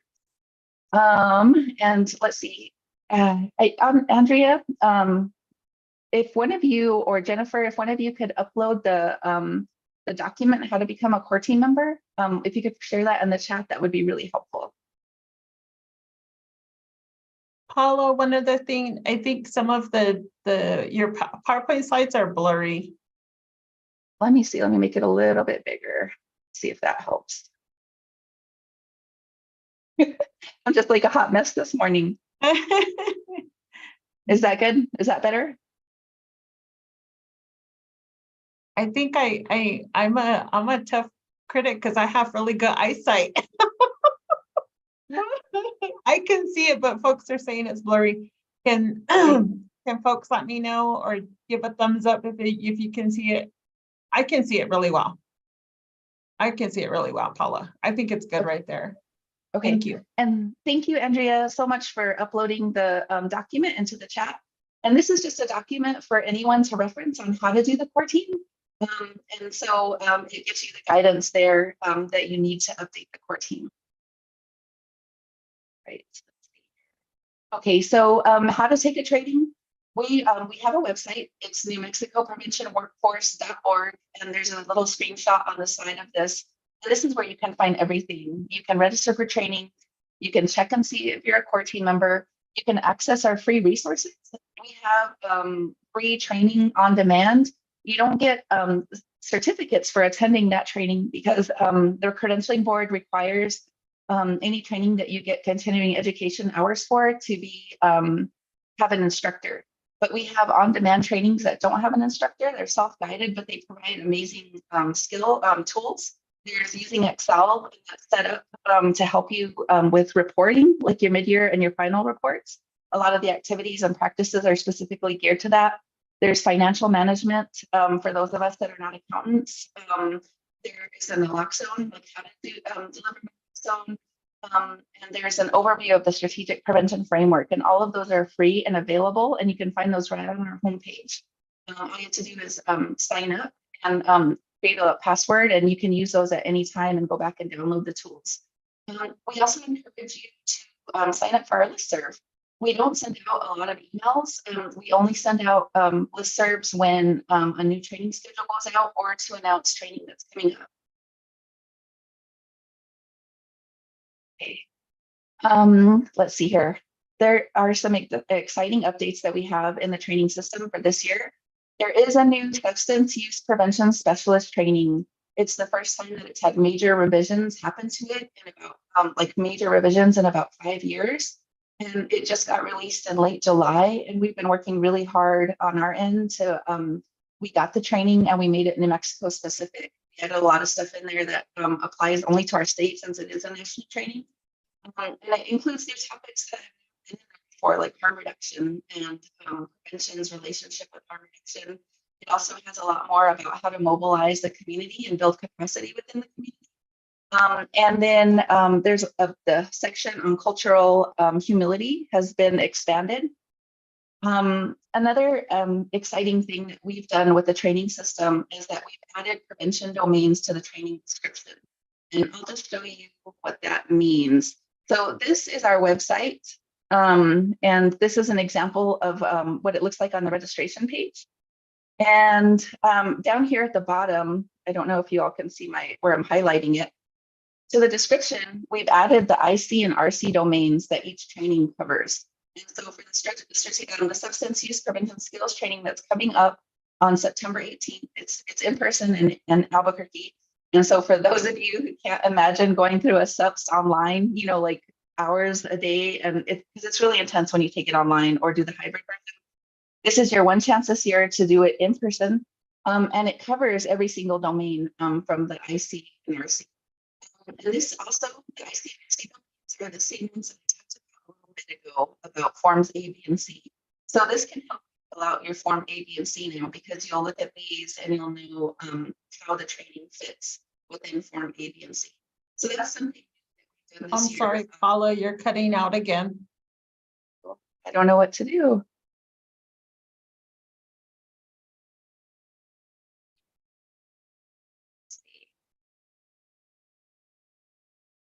Maybe if you just draw closer to the mic that you have there, because when you get, we hear you fade away, but we also hear you close. So if you can get close to your computer, maybe that could help.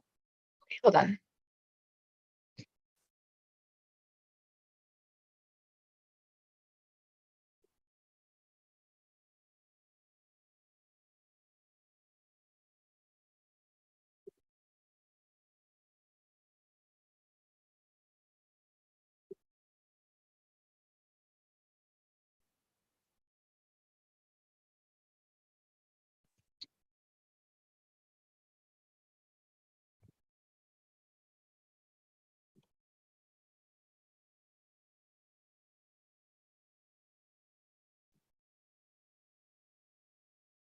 Can you hear me okay? Yes. Okay.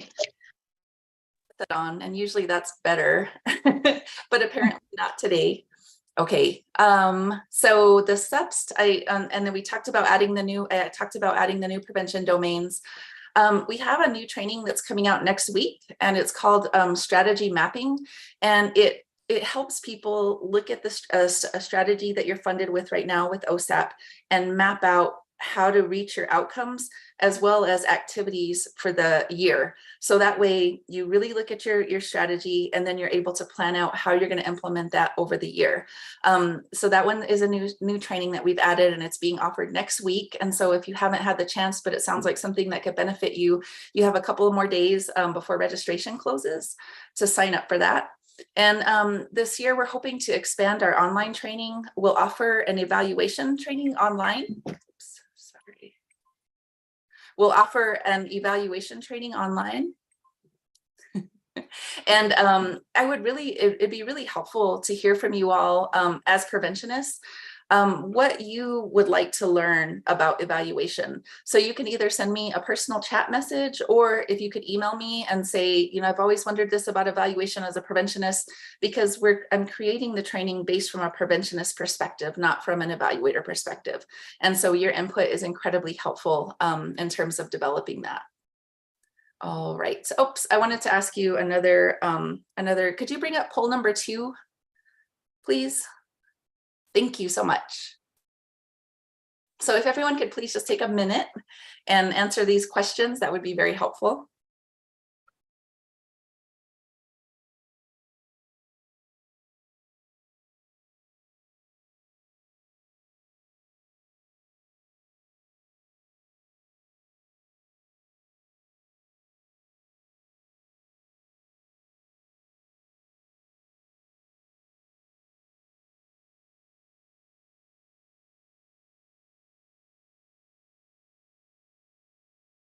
All of the responses are coming in at a steady rate. We still have some changes ongoing here, so we'll wait just about 30 more seconds. Okay, thank you so much.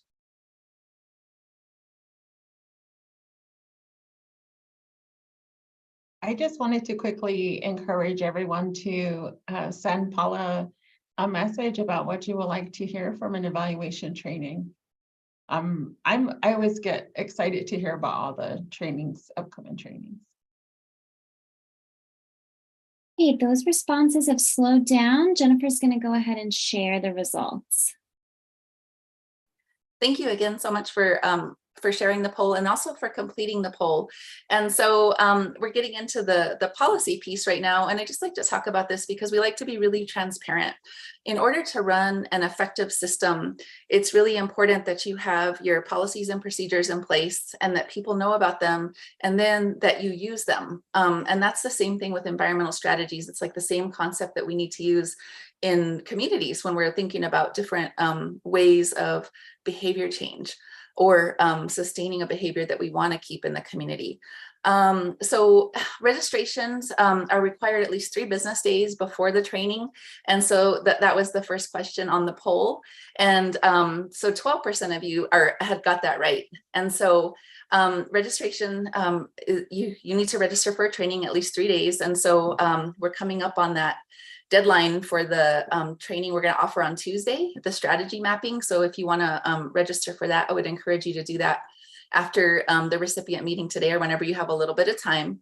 The next one was how many days in advance do you need to cancel your registration? And it's 5, and 32% of you got that one. And so that's just as simple as logging into your account and canceling the registration or sending our support team an email to cancel it. And then in emergency situations, if like we understand that things come up, if it's past that 5 days and you do have an emergency situation, send us an email and we work with people. I just like to make that really clear. And then to maintain the highly effective system that we have, there are some requirements. And as I mentioned, we're an approved provider. And so a lot of the requirements we have comes from that. In order to receive continuing education hours, you have to attend the entire training. And then online trainings need to be completed. And so we mentioned that OSAP doesn't have a fee to attend trainings, but if you're a no-show or there's non-completions, you would be charged the cost of the training. And that helps ensure that we have people register and sign up for the training and complete the training. And then again, so that covers both of those bottom bullets. All right. And then we value evaluation in our system so much. We have a really sophisticated evaluation system where we do a evaluation immediately after the training and then 6 weeks later to see how you've used the training. And then if you could bring up the last poll question for this one.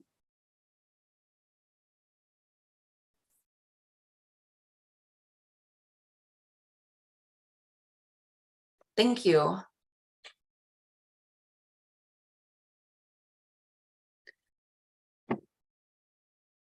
These responses are coming in quickly.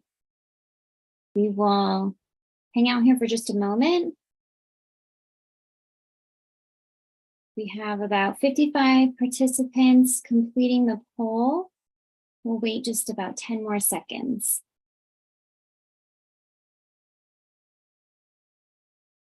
Thank you, Andrea. I appreciate those updates. It looks like that poll's slowing down, so Jennifer's going to go ahead and share. Okay, thank you.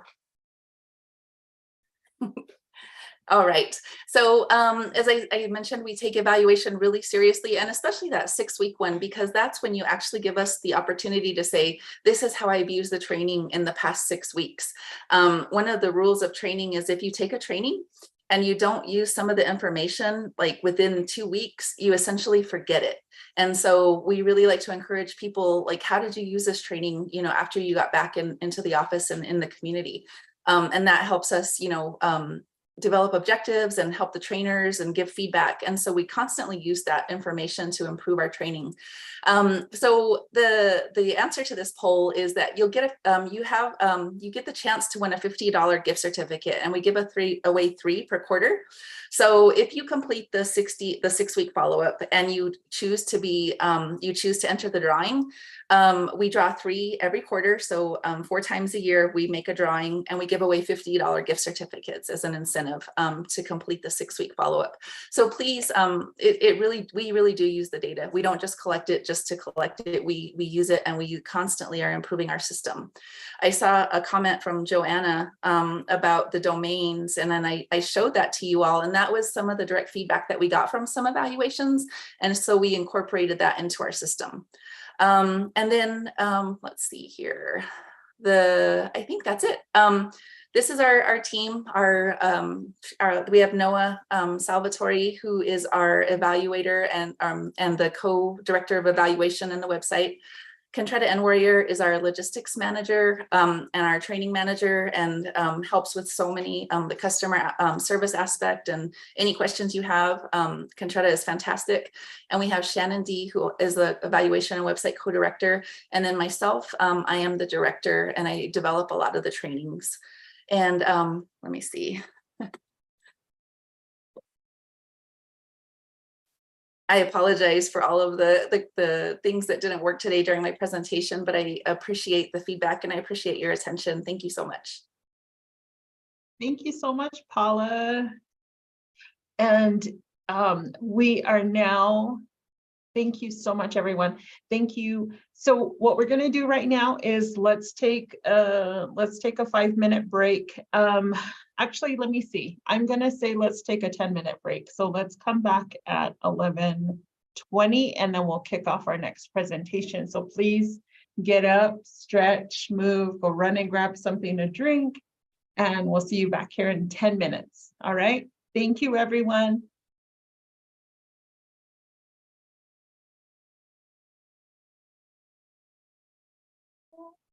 Hi, Shelly. I just saw her picture. Hello. Hi. How are you? I'm great. And I'm actually sitting in Representative Ferrari's office. She's getting me chocolate. Is that one of the substances where, Maybe wait a second, it's even worse. Anybody want chocolate bourbon balls? Actually, that's funny.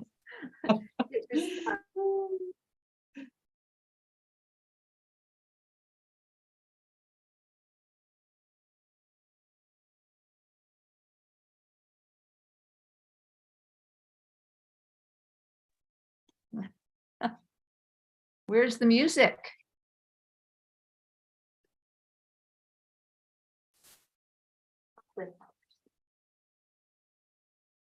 Okay.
When the sawdust settles and the engine finally roars, the thing you care about most is the job well done.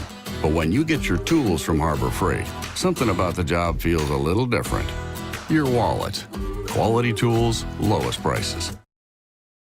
Looking for a free project management tool with unlimited users and unlimited projects? Give Bitrix 24 a try. Bitrix 24 makes it easy to create a project timeline and distribute tasks. Projects in Bitrix 24 come with chats and discussion threads. Bitrix 24 combines client and project management in one tool.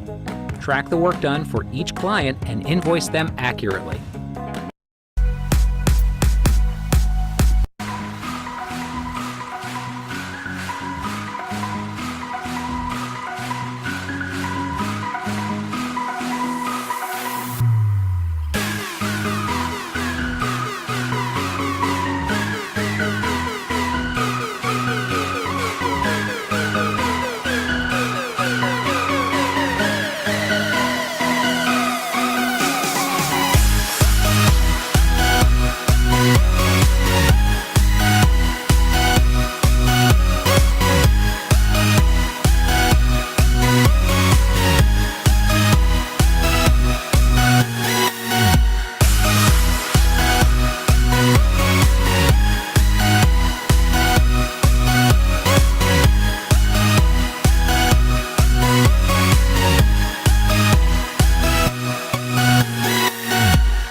back. Welcome back.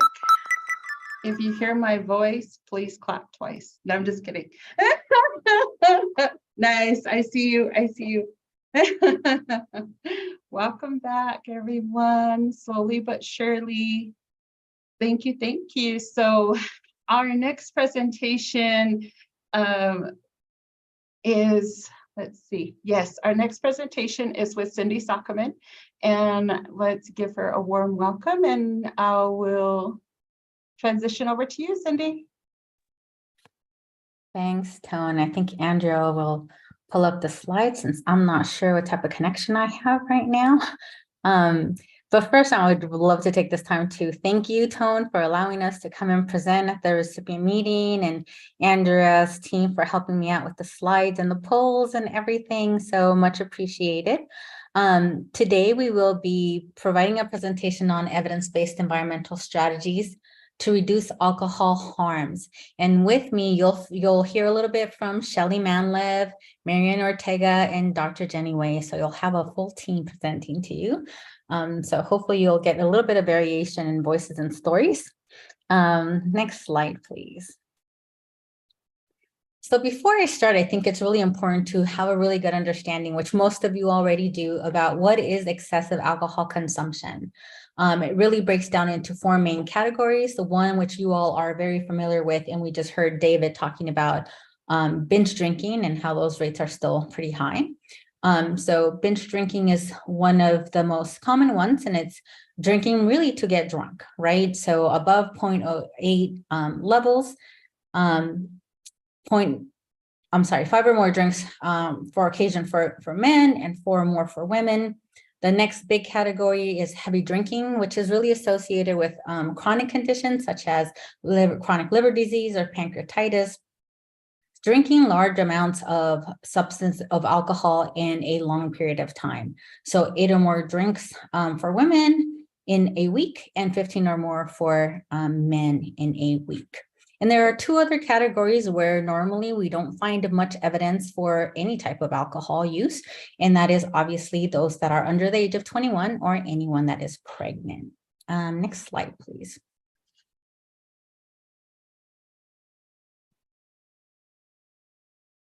I was going to say, is that something I can? No, I can't. Okay. Thank you. So when we talk about excessive drinking, a lot of people really jump to alcohol use disorder, so the condition. But really, this slide really points out to the fact that 10% of those that are excessive drinkers actually meet the criteria for alcohol dependency. So why is that important to us, especially in a conversation like today? It's important because the large majority of folks are not dependent on the substance. So that means about 90% are not, which is really letting us know that they are going to be a lot more open to any type of public health intervention that we are trying to implement. And that is because they're not necessarily physically dependent on alcohol. Next slide, please. So you've been hearing, I believe, all morning about our alcohol rates. And this is some CDC data about the average annual alcohol attributable death rate. And this is data from 2015 to 2019, where New Mexico has the highest rates of alcohol-related attributable deaths in the US. You can see us all the way on the right. And we have the highest rate, which is by a pretty large amount. You can kind of see on the graph where it just completely jumps up when it comes to New Mexico. And this is really concerning. It really equates to about 5 people dying per day. Next slide. So this will show you New Mexico specific annual data. And the number has been increased. This is also IBES data, by the way, which is available to you all. So we've been seeing a steady incline over the years. You can kind of see it slowly growing. And then we see a very sharp increase in the last couple of years. It's one of the biggest increases that we've seen in quite some time. And so it's kind of one of those things that we have to be alarmed about. So the rate increased 17% between 2019 and 2020 and 33% between 2019 and 2021. Next slide, please. So one of the main things that we have to notice here is in 2021, 2,274 New Mexicans died. And so I'm just going to take a second for you all to kind of just pause on that. Because the last time that alcohol excise tax was raised was in 1993, and 607 New Mexicans had died at that point. And so that begs the question, when are things going to change and what is needed in order for there to be a change to take place? And I believe I have a poll question. If you could pull that up for me, please.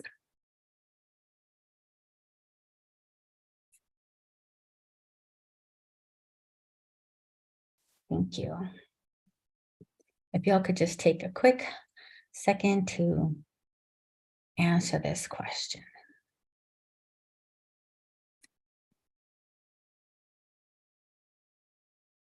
We have quite a few answers coming in, but we're at about 50% of responses. So we'll wait just about 15 more seconds. Thank you.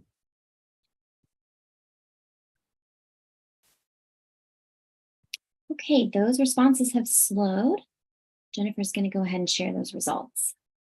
Perfect, thank you. So it sounds like most of you, so 61% are somewhat familiar with what your local alcohol programs, your current situation looks like. So thanks so much for that. I think this is obviously you all work with OSAP, and so you're a different population in that you normally do have a lot more information, a lot more data. You're working with evaluators, you're working with your coalition, and so there's definitely a lot more information available to you in it. And it looks like most people are fairly familiar with their data. Next slide, please. And so for those of you who are not, or if you have a coalition that might be interested in additional data, we're providing some additional resources for you. We in OSAP, well, I should say OSAP, OSAP, we as evaluators use the New Mexico Health Indicator IBIS all the time for local county data and for our program. So that has a wealth of information. We also have New Mexico courts data, and that has conviction data per county. So you can look into that. We also have health council profiles that have a lot of data in them and include health equity. We have the DOH who provides infographics for us sometimes, specific data requests. A lot of the times, if you're looking for something very specific for your county, they're really, really great at running some stats for us if needed. So just wanted to make sure that you all knew about some of those resources. And in the next slide, you have additional resources. You have the New Mexico Department of Transportation, which can give you some data on crashes and DWI arrests and fatalities. And of course, many of us are very familiar with the YRRS. Again, a wealth of information. We have odd number years of data there, but the information that is there is always very valuable. In New Mexico Counts and the New Mexico Public Education Department. So just some additional methods of looking for information about your county and providing some information to your coalitions and or to your tribal government, really informing the population about what is happening locally. Next slide, please. So what does this all cost, right? I mean, we know we have the substance use problem. What is the impact economically to us? And that, why is this also important? A big part of it is we have a lot of folks that are interested in the cost of these services if they're going to get involved. And so it's important for us to also be aware of that. So excessive alcohol consumption is very, very expensive. In 2010, in New Mexico, cost $2.2 billion. You heard me right, that's B, $billion. And if we adjust for inflation, we're talking about $3.1 billion that it's costing the state. And so when we're looking at different initiatives and alternatives and strategies that we can implement, we've got to think about what is that costing us compared to this big impact cost that we're all paying anyway, because the cost goes to the taxpayers. So think about some of that. And so you have a little bit more information in there about, 40% of the costs are paid by the taxpayers. Okay, next slide, please. Okay, so here comes the finally some a little bit positive note to the presentation. Later on, you'll get some more strategies. But I think one of the biggest things is that we have some tools in our tool belt. Many of these tools, which you guys at OSAP are already doing, and some which we used to get a lot of trainings through the state, through OSAP on. And so we can kind of start looking at that as well.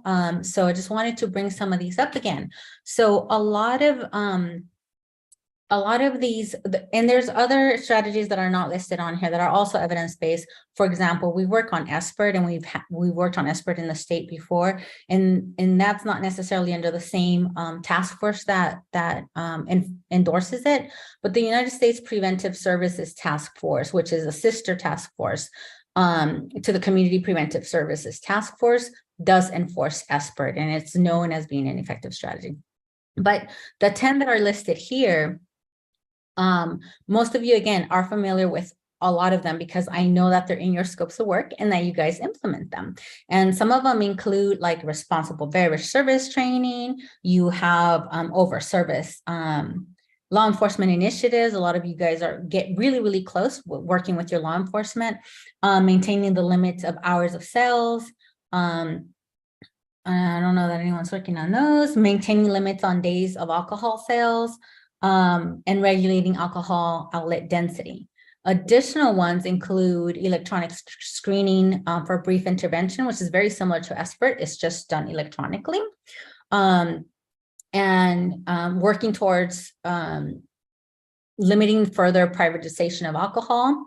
And I think, and a lot of you do work on enhancing enforcement of laws prohibiting sales to minors. But the main one that we're going to be focusing on today includes increasing alcohol taxes. And I think I gave you guys the answer to, if you can give me the next slide, please. Thank you. I think I had given you guys the answer to my poll, but let's just test you because we just went through them. So if you can pull up the next poll, please.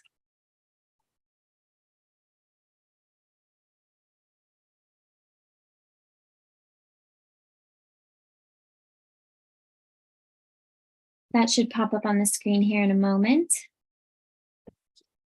Let's see who's paying attention. Okay, so which of these are evidence-based strategies?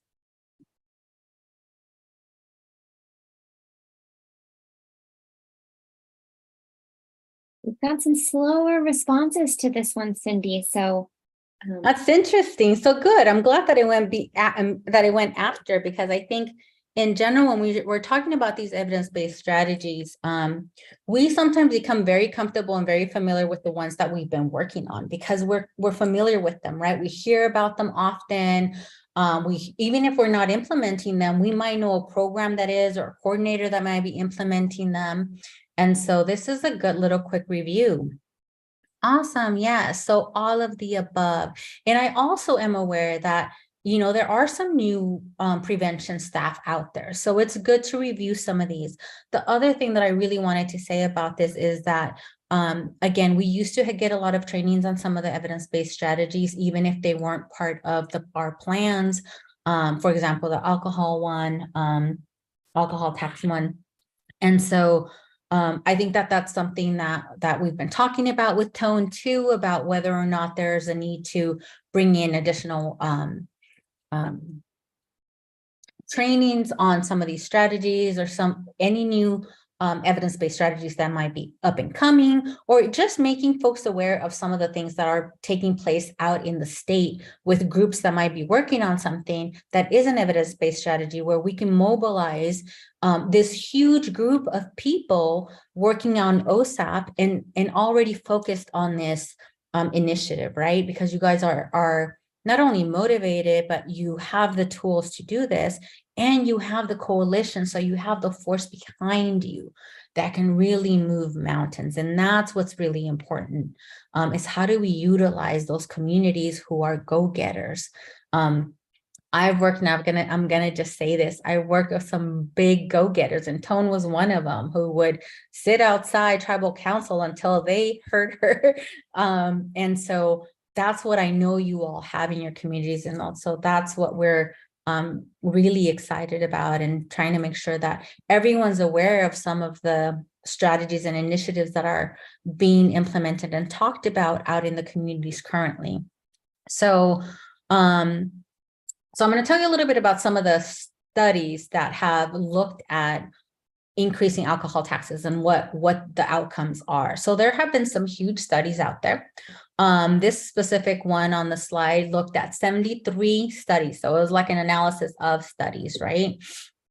And the main thing that they found was that when they were looking at the relationship between taxes and tax rates, findings were with 1% price increase, you see a decrease in the consumption of beer, wine, and spirits. So in reality, total alcohol consumption decreases, right?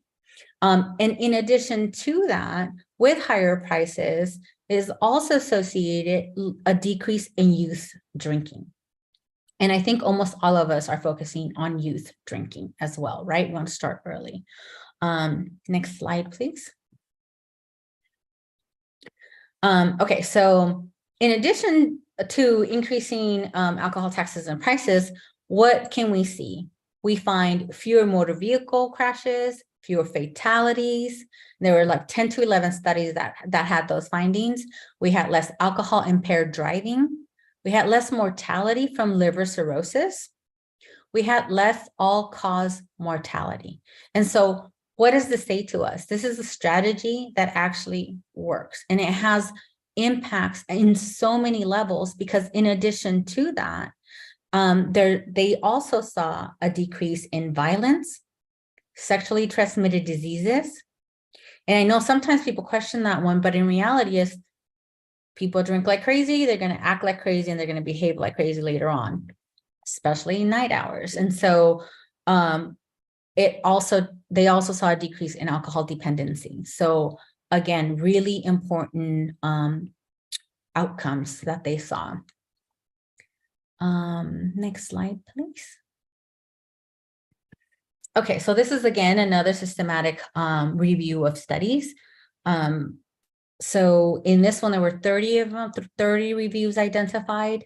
Higher alcohol taxes and prices, again, consistently related to heavy drinking, heavy episodic drinking. So again, decreases in episodic drinking, decreases in heavy drinking. So study after study and studies of studies have shown that there's been a positive impact whenever there's an increase in price of alcohol or an increase in alcohol excise taxes. Next slide, please. Okay, so what is the association between taxes and morbidity and mortality? So again, 59 studies, a big group of studies again, and they're finding things like if you double the alcohol tax, you can reduce alcohol-related mortality by 35%. That's 35%. Traffic crash deaths by 11%, sexually transmitted diseases by 6%, violence by 2%, and crime by 1.4%. But look at the impact on alcohol-related mortality. That's huge. And so when you're going to hear us talking about this, I'm hoping that we're motivating you all to see, yes, there's a problem out there. We've had a problem for many years. And yes, there's a lot of strategies taking place and being implemented. But it's never going to be a one fixed situation. It's going to be a multiple strategy, multiple partners situation. It's about collaborating in a large scale in order to make some change. And with that, I'm going to pass it on to Shelley, who's going to talk to you a little bit more about New Mexico excise tax and some of the work that has been taking place. Thank you so much, Cindy. Really, it's what an honor to work with Cindy and to learn with her, from her. So next slide, please. So New Mexico alcohol excise tax, as you heard, right? The last time we passed the tax, 30 years ago. It is not adjusted for inflation. It's only it's only a volume-based tax on the wholesaler. So you can see taxes are pretty tiny, right? We want to impact price. Currently 7 cents a drink for spirits, about 7 cents a drink for wine, 4 cents per drink for beer, a little bit more for fortified wine. You should know that the small brewers and all those, and somebody, Larry, you asked a question about the breweries. Their tax is negligible. It's under a penny. And I have to say, in all of our efforts, I know you see here, it says tax per drink proposed in the original legislation was to actually make every kind of alcohol same tax per volume of alcohol, 25 cents. However, very quickly, those last three were eliminated. You cannot touch politically. Our holy grail of our local, our craft breweries, our wineries, and our homegrown New Mexico liquor. So you can just ignore that. That was gone first day of the bill. It will never be part of the bill. We need to focus on the bulk, which is over 90% of the liquor sales are not New Mexico made. They are those first four categories. Next slide. So again, communicating about alcohol taxes, our legislators love to get confused, and frankly, we get confused too. It is confusing because the way the law is written is they tax per unit. In the case of beer, they tax per gallons. In the case of spirits, they tax per liter, and wine per liter. What you need to understand is that's actually, it is complicated, but there are about 11 drinks per gallon of beer. There are about 22 drinks per liter of spirit, and there are about 7 drinks per liter of wine, right? Why is it so different? Because there's different amounts of alcohol. And again, most of you are familiar, there's something called the standard drink that was, created, that standardized, and it's based on the amount of alcohol people intake. And so, it's tax per gallon for beer. Again, it comes out 4 cents per drink, a tiny tax, 4 cents per drink. We believe that should be significantly increased enough so that the price goes up, because it's when the price goes up that you actually see the impact on the person, right? So don't get confused or, lost in gallons and liters. Keep your eye on the ball, which is we convert those to standard drinks, and then we talk about the tax per drink, even though that's not how the law is written. Next slide. So like we said, math can be confusing. I have to say, sometimes I think it gets confusing because people want to be confused, not because they truly are. And you can see on the bottom there that there were confusions that happened. I love that picture, right? So current tax on beer is 41 cents a gallon. How much is it per drink? 4 cents a drink, right? Because there's a whole bunch of, there's about 10 drinks per gallon. So the legislators themselves managed to get so confused that they claimed they were going along with our proposal and they were increasing the tax, right? Oh, sure, we'll increase the tax by 10 cents, right? But instead of 10 cents a drink, they increased it by 10 cents a gallon. And guess what? That meant a half a penny increase per drink. So you just, everything we think in terms of communicating about this, it's helpful to translate into tax per drink. But for the legislators, then it has to go back and be translated into tax per gallon, because that's how the law is written. So, don't get, believe it or not, I was just in a meeting an hour ago with governor's staff, and we were told, the governor, there was in the end of last year, and go to, we're going to talk about regressive. Last year, in the end, a tiny, negligible, nominal, half cent, penny, whatever, tax was increased, and the governor vetoed it. We never got a clear reason about why she vetoed it, but what we heard this morning, Representative Joanne Ferrari and myself heard from governor's staff, she vetoed it because she believes there's only one shot and she wants to do it correctly. I didn't really mean only one shot. I hope you didn't hear that pun, but there's only one chance to do this and we want to do it correctly, meaning not this messed up because the math got messed up increase. We want to do a real increase that has an impact on consumption and raises real revenues to address this problem. Next slide. So I know one of the concerns people have about any of these kind of consumption taxes is that they are regressive, right? And what we hope, we have looked at this issue and, you know, it is a concern. However, there are two very critical ways in which this is actually a progressive tax. One is when you look amongst non-excessive drinkers, right? People who drink alcohol but don't drink it excessively, which is the majority of drinkers in alcohol. Cindy did not show you the slide. About 40% of people, adults in New Mexico, don't drink any alcohol at all, or so rarely drink, they haven't drank in the last month. But we do have about 60% of people who drink. Most of those are not excessive drinkers. And when we look at those people, and you know, just looking at this bottom, if you were to make the tax 25 cents a drink, what you see is that people who earn more than $75,000 a year actually will pay more per year.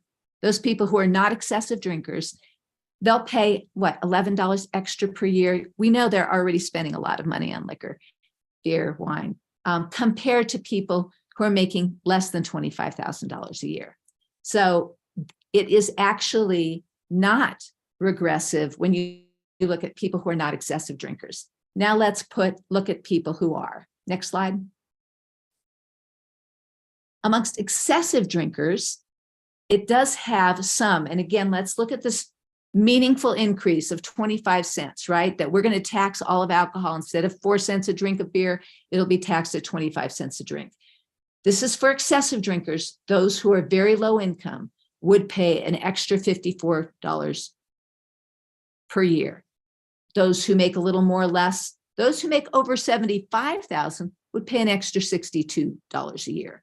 So it is what I would more look at kind of a neutral effect, right? It's not that it's progressive, but it's going to impact all excessive drinkers, you know, within a certain range. However, now look at the next slide. What we know is that people who have lower incomes are more price sensitive, including for alcohol. And therefore, they're going to actually reduce their alcohol use even more. And not only will it have an incredibly positive benefit on their health, so that the health benefits are progressive. Next slide. The revenues, and for example, if we were going to have a 25-cent tax increase, it would raise about $200 million. The revenues by far are going to go to those same people who are low income, that they're going to benefit from those revenues, so that the benefits on health are progressive and the benefits in terms of how the money is spent, because you know, Medicaid, all the programs, and we'll talk briefly about those allocations, are actually going to benefit lower income people much more than they're going to benefit higher income people. Next slide. So, you know, historically, federally and by state, taxes are going down. Next slide. Next, and the result, of course, is low prices. You can just put them all up there.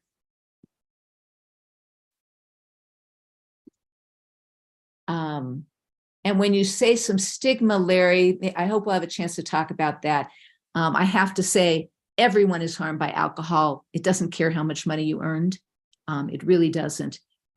However, we also know when people have, and Bernie raised the issue about social determinants of health, those people who lack housing, those people who lack access to healthcare because of their income, right? Those people who are suffering the effects of poverty, in addition to the effects of alcohol, are much more likely to experience the health harms related to alcohol, and they're being harmed more. So the result, low prices, terrible harms, beer's often cheaper than water, orange juice, milk, and soda. You see discounts in terms of on-premise alcohol. You have alcohol prices is actually going down. New Mexico, by the way, tends to have lower prices than our surrounding states, as one of our senators seen. And then we have the feds who actually cut the alcohol tax, right? So our tax in New Mexico, last raised 1993, is less than half in terms of inflation of its impact on impact on price that it had then. And frankly, those tax benefits don't go to New Mexico people. They go to the largest alcohol producers. Next slide. And that's true too. Next slide. But, you know, let's all help us, I have to say. We want to do this. We want to do this work. We need to continue it to educate ourselves around stigma. So the fund, Alcohol Harms Alleviation, the AHA fund, if indeed we're able to raise that tax 25 cents, $200 million. Currently, our tax raises $51 million. Half of it goes to the general fund, half goes directly to alcohol-related uses. Instead of the general fund, we want all of it and then some, right? The meeting that I just participated in was with the secretaries of DOH and HSD, as well as governor's health staff, because the governor really wants to see increased funding, and that includes increases funding to alcohol harms prevention, treatment, recovery services, from the work that the AHA Coalition has done. And we hope that you will get involved in that and, you know, influence it with us. But it's been a group of about 25 people. You can go to the ahacoalition.org, ahacoalition.org, get your name on the list. We meet bi-weekly. That we have created, with input from folks from UNM, wide variety of people, including Cindy's been involved in this effort, a list of how that revenue potentially would be spent. I feel very excited to say that the governor's office and those two primary divisions are very involved. Just so you have some sense of what, if anyone wants to see that list, I'm happy to share it. Sign up on the AHA Coalition, we'll send it out. It's just a draft, but it includes, this is what we are recommending, right? Who are we? But I'm just saying includes $50 million for tribes, pueblos, and nations, specifically. Why? We know why, right? And as sovereign nations, they need their own self-determination of how money will be spent to address a problem that disproportionately impacts them. But it disproportionately impacts every New Mexican. So, you know, treatment, all of that. Our agencies are going to be taking a look at that list. They're concerned, can they really spend $200 million? Well, I believe that they can. We know OSAP needs to double the money, at least that it has. OSAP funding is in there. We know that health councils need to be addressed alcohol. We know we need to be implementing craft. ESPERT could go on and on. And so all the agencies that are currently getting funding, the county funding, are in there. They would get some increase, the LDWI programs. However, we need to be, you know, spreading. We need a comprehensive, evidence-based, and culturally appropriate set of activities and strategies. Next slide. Last year, with the push from Ted Alcorn's investigative work that told us all and told our state, blared out to the legislators, how could we allow over 2,000 people to die in 1 year from alcohol-related harms? Legislators got interested, and we worked hard, 2 bills. It was what came out in the sausage was really not much of anything, and we aren't giving up. So the AHA Coalition is still meeting, and the 2 primary sponsors, Senator Cedillo Lopez and Representative Ferrari, are even more committed than ever, and people like Cindy, and then we have 2 people with us, Dr. Jenny Way and Marian Ortega, who are also part of the organizing team.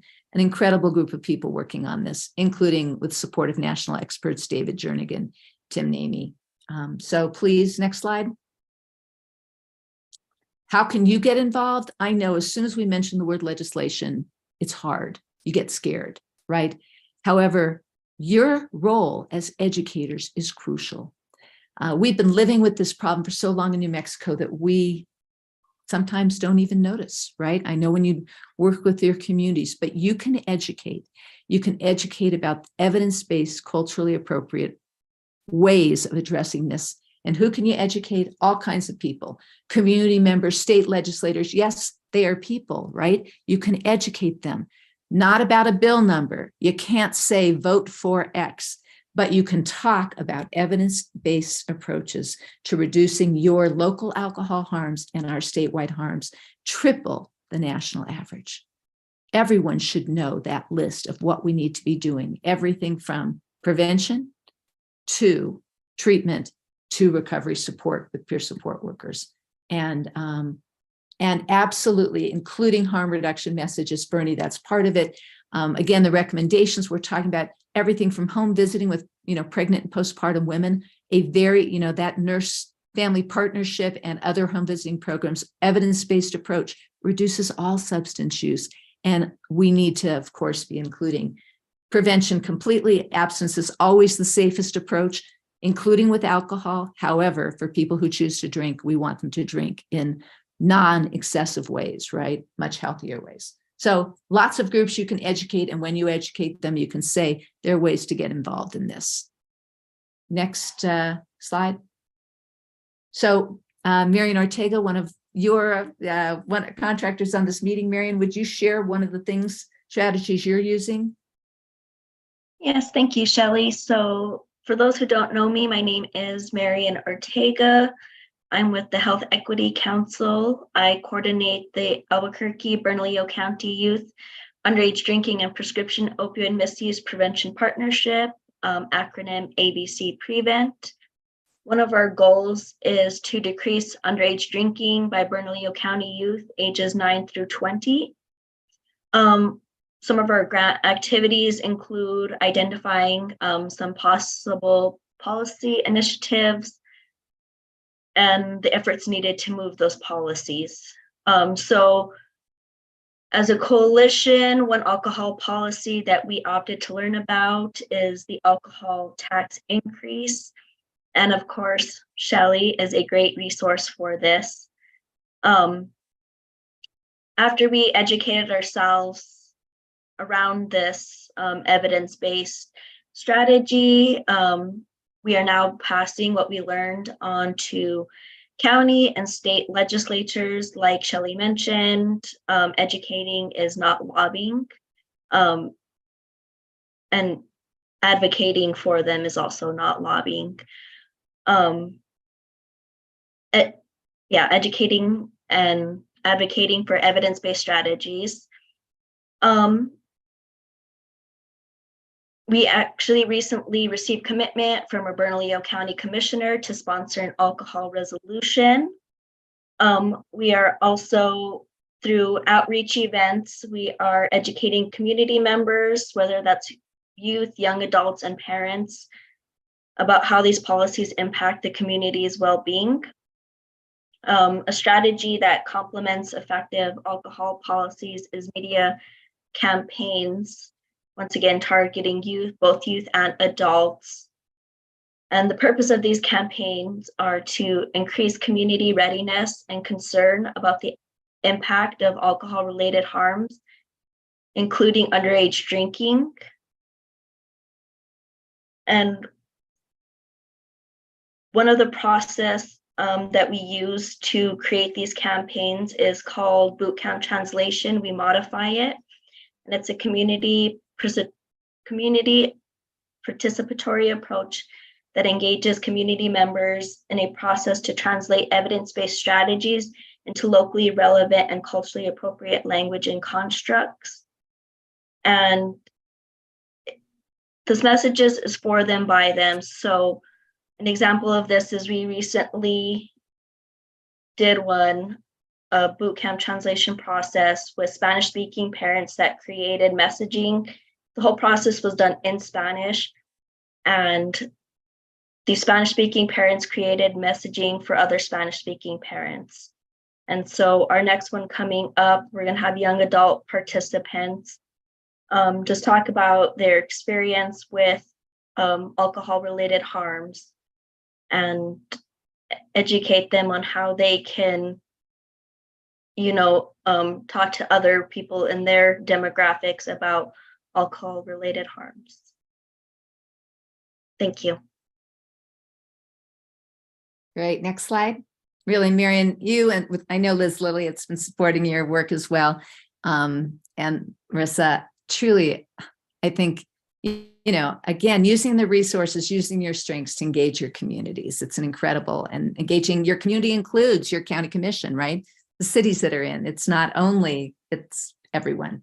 So opportunities for action. So instead of emailing Matt, which is so great, you can, I've put it in the chat, just go to the coalition is AHA Coalition, Alcohol Harms Alleviation Coalition. Thanks to David Jernigan, our name. And we're very excited about, there are also 2 national groups, but in particular, when I checked about 10 minutes ago, 6 of you had already joined. You're the first people, Representative Ferrari stayed up till midnight last night working with the webmaster to get that going. Through that website, you'll get invites to our bi-weekly meetings, and we really would appreciate Thursdays from 11 to 12. Thursday, you can give me a birthday present. It's my birthday, and you can come to our meeting at 11 o'clock. I'm happy if, again, anyone can reach out to me as well, or Cindy, but really encourage, that's where we do our strategizing and our work. So, and hopefully some of you will get involved. Alicia, thank you so much for joining. Hopefully some of you will get involved nationally. I have to say, for years, there was nothing going on policy-wise nationally, but finally we do have the Alcohol Policy Alliance nationally, growing in strength, and CDC is actually funding the Alcohol Action Network. I do want to recognize another core team member here, Dr. Jenny Way, who works out of Gallup. Really, our Gallup folks, Deborah Martinez, I cannot spotlight you a month. I mean, they were a fire behind this effort, really, in helping us organize and educate. So I really, want to thank you as well. And last slide. Just next steps, please consider, we have enough people involved that, maybe you'll get Cindy doing the presentation for your community group. I know I've done some as well. Get better training for yourself to increase strategies, although I have to say it's really not that complicated, right? Raise the taxes, raise a lot of revenues that can be used in evidence-based and powerful, impactful ways with community engagement and input. And then I encourage you all to please meet with key stakeholders, including your legislators, before there's any bill numbers. So there's no question, it's not lobbying, it's education. As soon as there's a bill number, it becomes more complicated, right? But it's not at all. And meet with your county commission, encourage them to take a stand, right? And then finally testify or comment if you're able to. And our legislators are willing to give invitations. We have incredible people, Senator Shannon Pinto, who's been involved, Representative Tallman, people from all over the state. But again, the primary leaders, champions have been Representative Cedillo Lopez and, Senator Cedillo Lopez and Representative Ferrari. Great. Thank you so much. And I think one of the main things we just wanted to ask, if you could put anything in the chat, anything that you all can do or are doing to, address this issue, including anything that you might be willing to do with alcohol-related tax, excess tax. And that could be any of the things that Shelley just said, or even joining the AHA Coalition. We would appreciate any type of comment, any potential involvement that you all might have. And again, thank you all so much for letting us present today, and for helping us with the PowerPoint, and being patient with us. And for all of you, hopefully some of this information might be helpful. And we would love to see you at any of the meetings or getting involved or asking questions. We'd really appreciate that so much. Thank you. And can I just share as... Oh, is there one more minute for me to share? Sure, go ahead. Okay, I just want to share as someone who does not have any experience with alcohol policy, many years ago, but I've been in Gallup and McKinley County for the last 11 years. And you really kind of get sick of New Mexico and McKinley County being, having the highest rates of alcohol related deaths. So that something else has to be done. I can't do it one-on-one with my patients alone. It really has to be public health policy changes. And so just an example of some of the things we've done at a local level, we've collaborated with Gary Kelly, the alcohol epidemiologist, who's given us specific information about McKinley County, which you can request that he does for you. And he told us that, hey, you guys actually have lower percentages of people who are drinking at all, but for some reason you guys have 3 times higher rates of alcohol related death. So that's some data that we've been able to bring to our coalition.